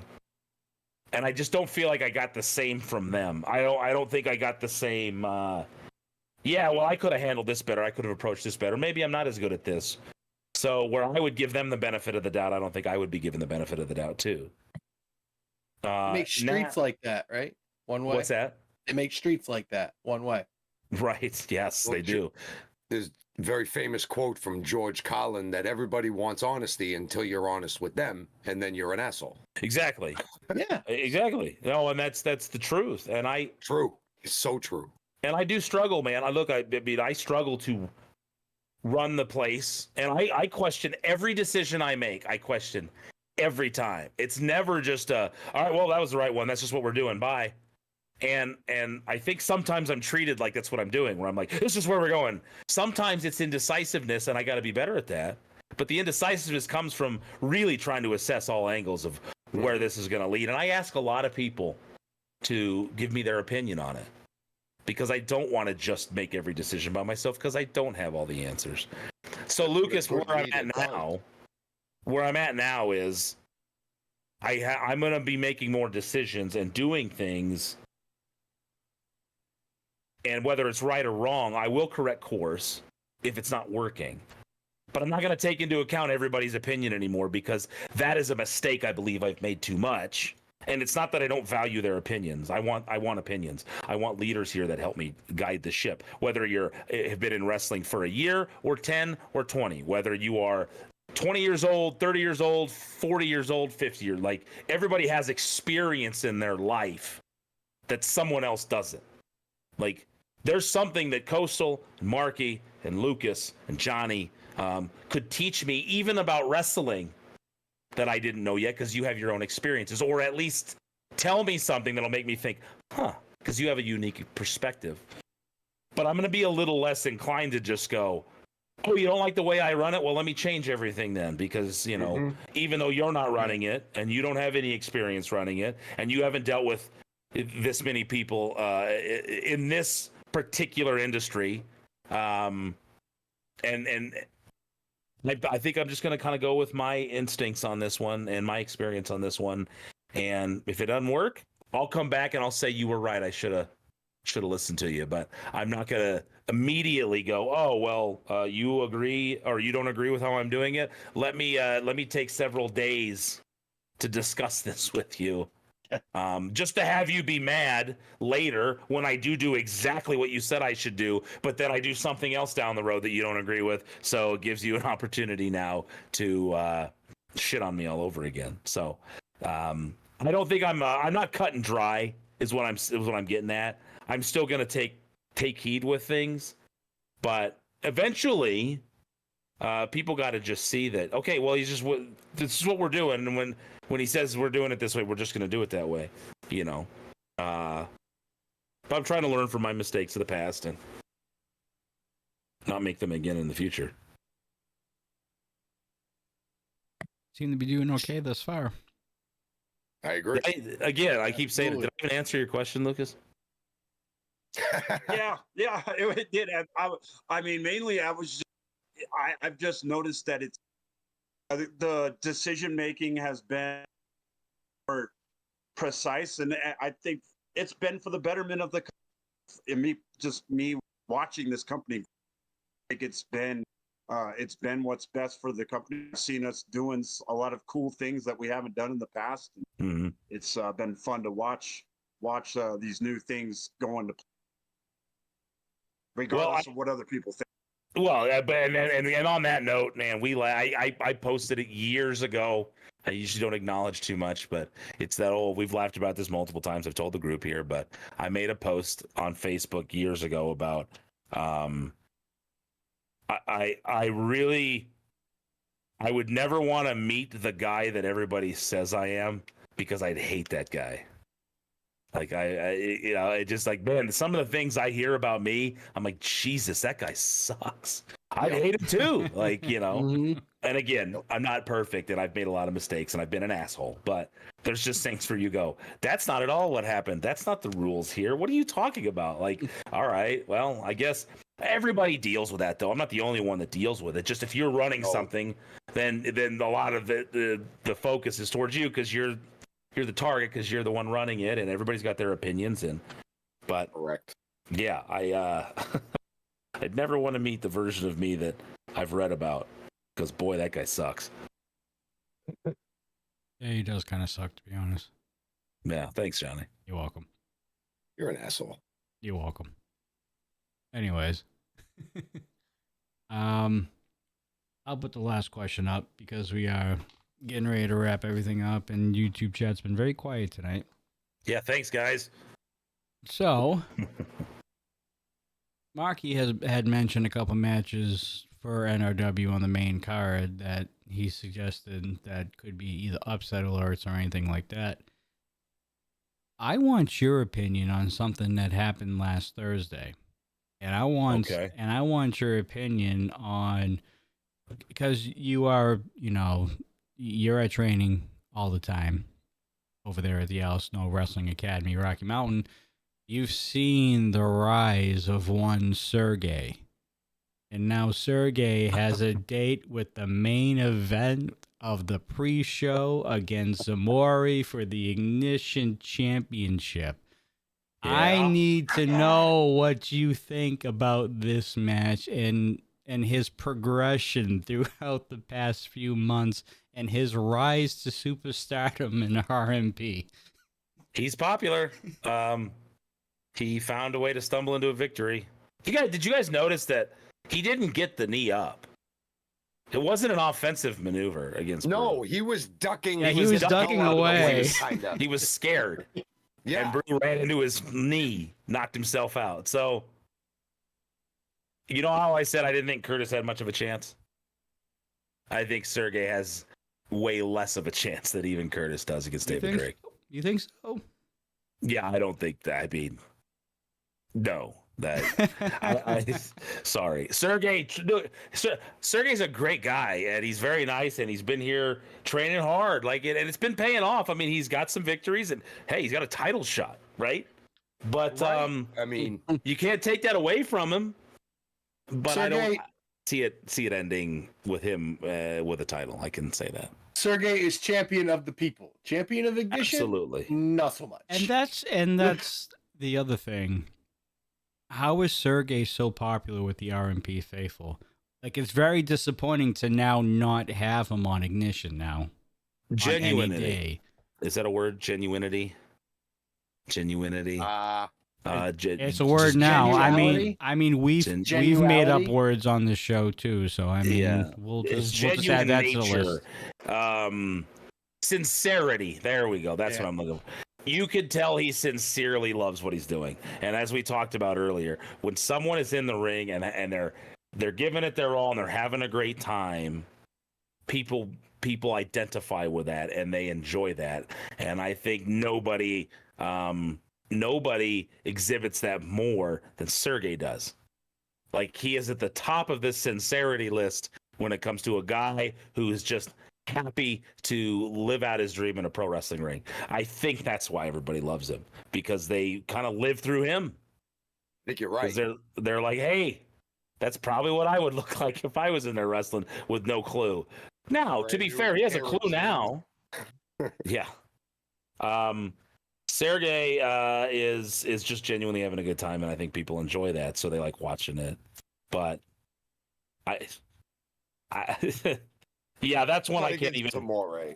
I can't give much of a chance to him there. And Zamore, a lot more experience, better wrestler, probably stronger, has the strongest armpit in pro wrestling. He gets that face lock put on you, you're done. Until he hits Sergey in the muffin button. That's right. Then it's muffin time. Yeah, well, if it becomes muffin time, then you know what? I'll tell you what. If Sergey wins, I will eat. I don't know how many. What's in a pack of Costco muffins? I think that's 24. That is not a penalty, sir. Those are the most delicious muffins on the planet.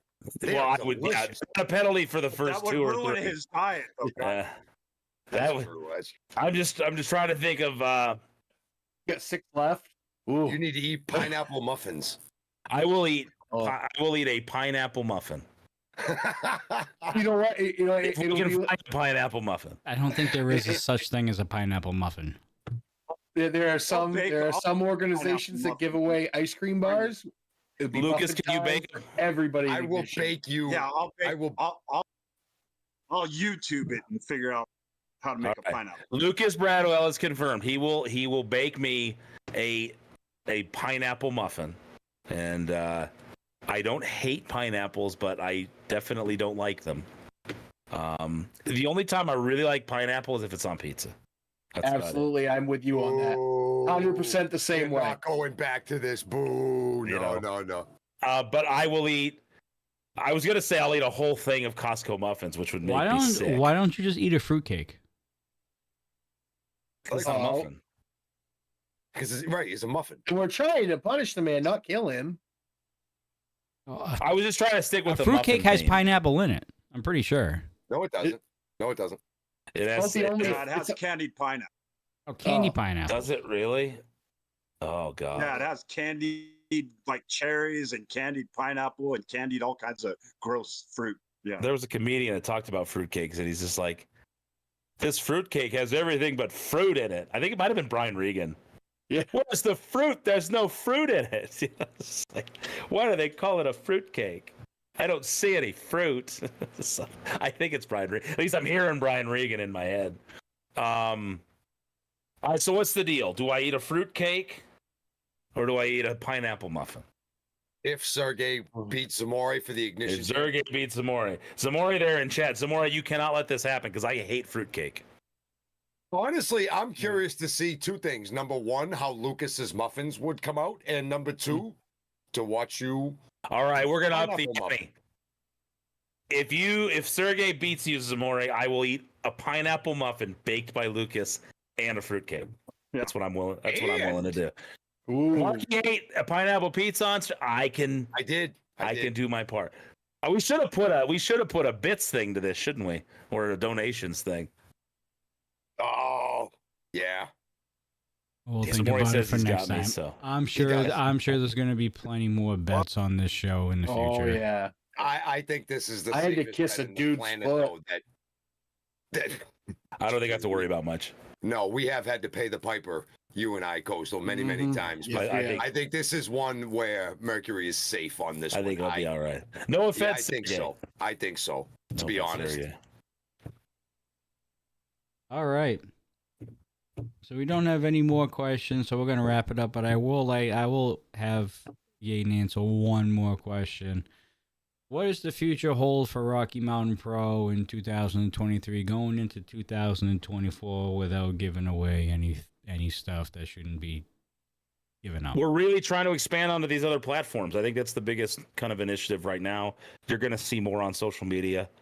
We do now have a marketing manager that is going to be handling a lot of social media, and it's going to be getting more content out. You're going to see a lot more content across social media and YouTube, Rumble, Kick, Twitch. We didn't do a lot on Twitch for a while, but we're kind of looking back at there. But we really want to expand the offerings. We're kind of experimenting with all of the different platforms and seeing where our we know where our base is. Obviously, we got a lot of people that were based with us on Twitch are now over on YouTube, and we thank everybody for moving over there. YouTube is now our primary platform, but I'm curious to see how Rumble works. And we had a live stream on Thursday that did pretty good. There's not a lot of pro wrestling over there, so we would like to consistently give Rumble some professional wrestling content. I'm curious to see how Kick does, moving forward. And Twitch with everything they've got going on. We haven't given up on being. I still think we're the only partnered wrestling channel on Twitch. I think that's not going to change anytime soon. Yeah, so I'm just curious. We're just going to want to see kind of how everything shakes out. I'm curious to see how the new social media content posting and things of that nature affect us and our growth. But a lot of growth on the television product. I'm still looking for other television homes. We're still on Right Now TV, and I think that I think that there's still plenty of television stations out there that if we can reach out to them, would like to have our content there. So really just brand growth on all these different platforms is the main focus moving forward. As the school is starting to grow, you're going to start seeing some more talent pop up on the shows too, because we got some people signing up, got a couple starting in the next 2 weeks. It actually might be next week. I think Monday I got a couple coming in to start. So that's awesome. Yeah, Very keep awesome. your eyes open for that. What happened to Lucas? Yeah. I don't know. I hope David Drake didn't show up again. I was about to say, yeah. Because Wi-Fi got David Drake. Yeah. Yeah. So yeah, guys, if you're watching us on on YouTube or Rumble or Twitch. Please, if you could follow all the different platforms, it would really help. If you're not over on Rumble yet, please go follow us on Rumble. And if you're over on Twitch and you haven't been over to YouTube, go give the YouTube channel a subscribe. And if you want to watch the pay-per-views, become a pay-per-view member. And then the standard membership, the supporter membership, gets the old pay-per-views. And we're going to look into the Rumble features too to see if we can do something similar over there. But that's another thing too, is finding other pay-per-view options besides just YouTube, to where if you're not a member, you can still go buy the pay-per-views on other platforms. We'll reach back out to Fight and kind of see what they're thinking, and things are always in flux, but it's a never-ending thing, a never-ending cycle of growth and renewal and experimentation. Yeah. This thing will be an experiment until we close down. Yeah. Yeah. Clear and word that the laptop died. Yeah. Well, that looks like I don't know. It's that looks like a lab top. So that's even worse. They do experiments on that. I don't know how they're gonna do it now. That's worse. I didn't know Lucas had a lab. Is it a yellow lab, chocolate lab? That's where he puts his computer. Maybe it's like Dexter's Lab. All the cartoon right. on Comedy Set on Cartoon Network, not the weird, creepy guy from Showtime. Clarify that. All Two right. very different labs. Well, very. On that note, we are going to wrap up the show this evening. Thanks to Mercury Yaden for hopping on and spending some time with the dudes and belts, enjoying the rewind portion, and giving us a little bit of insight Always on glad to his have mindset Boss Man here. going towards NRW. Real quick before we sign off, Yaden, socials for people to follow. My socials? Yes. Yes, if you want my socials, Facebook, Twitter, and Instagram are all Yaden RMP. Actually, everything's Yaden RMP. So I do have a Kick account now. So if you go over to Kick, Rumble, and YouTube and Twitch, they're all Yaden RMP. So put that in the URL, search Yaden RMP, you'll find me there. Streaming on all of them. And again, similar to the wrestling, my retro streams, I'm kind of trying to experiment and kind of see where my home should be. So if you're not following me, please do. If you like retro games, I'm playing Legend of Dragoon right now on PlayStation. And I got the original hardware hooked up, so I'm actually playing it on a PlayStation. Oh, that's awesome. Nice. So the old big gray one or the little white one? So I actually had, if you look behind me, you can see the old big gray one. Let's get my head out of the way. You can see it underneath the Nintendo 64, right in the middle, under the USA jacket. So I was going to hook that one up, but then my friend who helped me get everything had a Slim, or I think what were they called, Slims, the little tiny ones. So I have the little white ones, yeah. So the Slims actually hooked up because all of their cords were already hooked to it. So I was like, all right, we'll just use that. Perfect. And but eventually I'll give that back to him and I'll hook that up because now I know how to get it to run through the capture card. But I got a message from him today, and there's a lady in Monument that has 5 old CRT televisions. Because what I want to do is I'm taking this loft down and gonna try to open up a little bit. But I want to have a CRT to play my gameplay on, so I can see it on a CRT. Because unfortunately, I got a 55-inch screen right in front of me here. Yes. And the newer games obviously look fine on it, but the older games are really blown out just because. And the lag's really bad. Yeah. So I'm gonna try to get that done this week so I can set that up. And then get that routed around to where I can see it on a CRT. You guys can see that capture. And even I had experimented with it before. I was able to get the Switch and the PS4 to run on a CRT also. So when I'm playing the retro style games, those indie games, the Katana Zero, Time Spinner, that Full Quiet that I started playing, that NES game, I can play those on a CRT too. So the pixel graphics will look a little more traditional and better because pixel graphics, 16-bit, and then especially early 32-bit 3D stuff and 64-bit 3D stuff look way better on a CRT. So I'm working on that setup too. They do. I know nobody asked that question, but because there was a lack of questions tonight, I'm just trying to answer as many questions as I could think someone might potentially ask me at any time, which is pretty much how I talk anyway. No, I understand completely. I still have an original NES hooked up to my bedroom 50-inch flat screen, and every once in a while I pull it out and I put Mario on, and it doesn't look right. It just no, doesn't you need look to play right. those on old TVs. Yeah, Yeah, I still have a I don't- CRT that I have. Oh, I don't. I wish I had one. I don't. Well, dude, look up Marketplace, look online. People are selling them all the time. Yeah, that's Because true. it's kind of a commodity now. Like, you're going to pay a little bit. Used to be able to, people were giving them away because they just wanted to get rid of them. But You're probably going to pay as much as they were originally when they came out. yeah, but for me, it'd be nice to have one. So I'm trying to get the setup a little bit better there. So yeah, Yaden RMP on all the socials: Twitter, Instagram, Facebook, and then all the streamings: Kick, Twitch, YouTube, and Rumble. Rumble.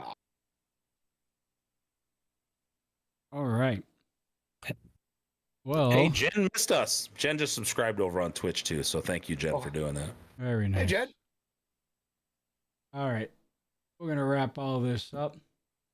Thank you so much, Jane, again, for tuning in with us and enjoying the night with us. It was fun, as I always. wouldn't say I enjoyed the night with you, but Yeah, you did. Don't lie. that was a joke. Yes, of course I did. don't By lie. the way, Johnny, did you see? I don't know if you noticed. I have the jacket hanging. Is that what you wear all the time on it? Wear all the time on what? The motorcycle? Yeah. That's my motorcycle jacket, yeah. Well, take it off. Let's see it. I mean, it's a... By the way, I've been riding again, guys. That's what we're talking about. Yeah. Nice. I actually streamed it a little bit. God damn it. Get off of there. Hold on. Oh, Johnny, you had to go and mess them all up. Like he was. I didn't want he to was come down. comfortable. It's a fashion show, I've had man. this jacket forever. I got another one too, but it's buried in a box somewhere. But yeah, this old Unique Ultra. Pretty good jacket. Heavier than Oh. shit. Yeah, oh yeah. That's It what was they just are. hanging there, so it's been fun. Been able to get out a couple times. Nice. So when next time Johnny's out here, we're gonna hit the mountains. Yeah, I heard you guys talk Nice. about going out for rides and stuff. You guys both bike guys. Enjoy that. Absolutely. Well, I mean, if you're out here, you could jump on the back of one of our bikes. You No, can it's all right. ride I'll bitch rent if the you car. want. Good. I'll rent the convertible. I'm not a bike guy at all, but I Yeah. also understand a few of the rules of the bikes. I'll rent the convertible. I'll drive behind you guys. Yeah. I'll just All right, it sounds I'll good. play defense. That's fine. I'll rent a nice Chrysler Sebring or something. We'll go for a ride in the mountains. Sounds good to me. I'll ask my mom if you can borrow. She has one of those Saturn two-door. That's a classic now. Oh, yeah, it's that's fine. awesome too. Saturn. Yeah, they don't even make them Oh, dude, anymore. I could It's care less Saturn. what power it is. Convertible in the mountains in the summertime. It's hell a yeah. nice. It's Saturn Sky, I think is what it's called. Sky. They're one of the she'll old let you borrow. Saab convertibles, those 9.8s. All right, Johnny. Sorry, I derailed it. I just noticed the cut jacket was hanging there, and I was like, "Hey, I'm stoked to be riding again." So All right. Well, ladies and gentlemen, for myself, Johnny Deathdrop, Coast Crusader, Marky Pins, and Mr. Yaden over here, we will see you guys on Tuesday for another episode of Recharge, where we will have an extended episode of Recharge with the weapon Damon Ace. We heard what Yaden had to say tonight. We're going to hear what Damon has to say 2 days before his main event match against Mercury Yaden in the main event of NRW for that championship.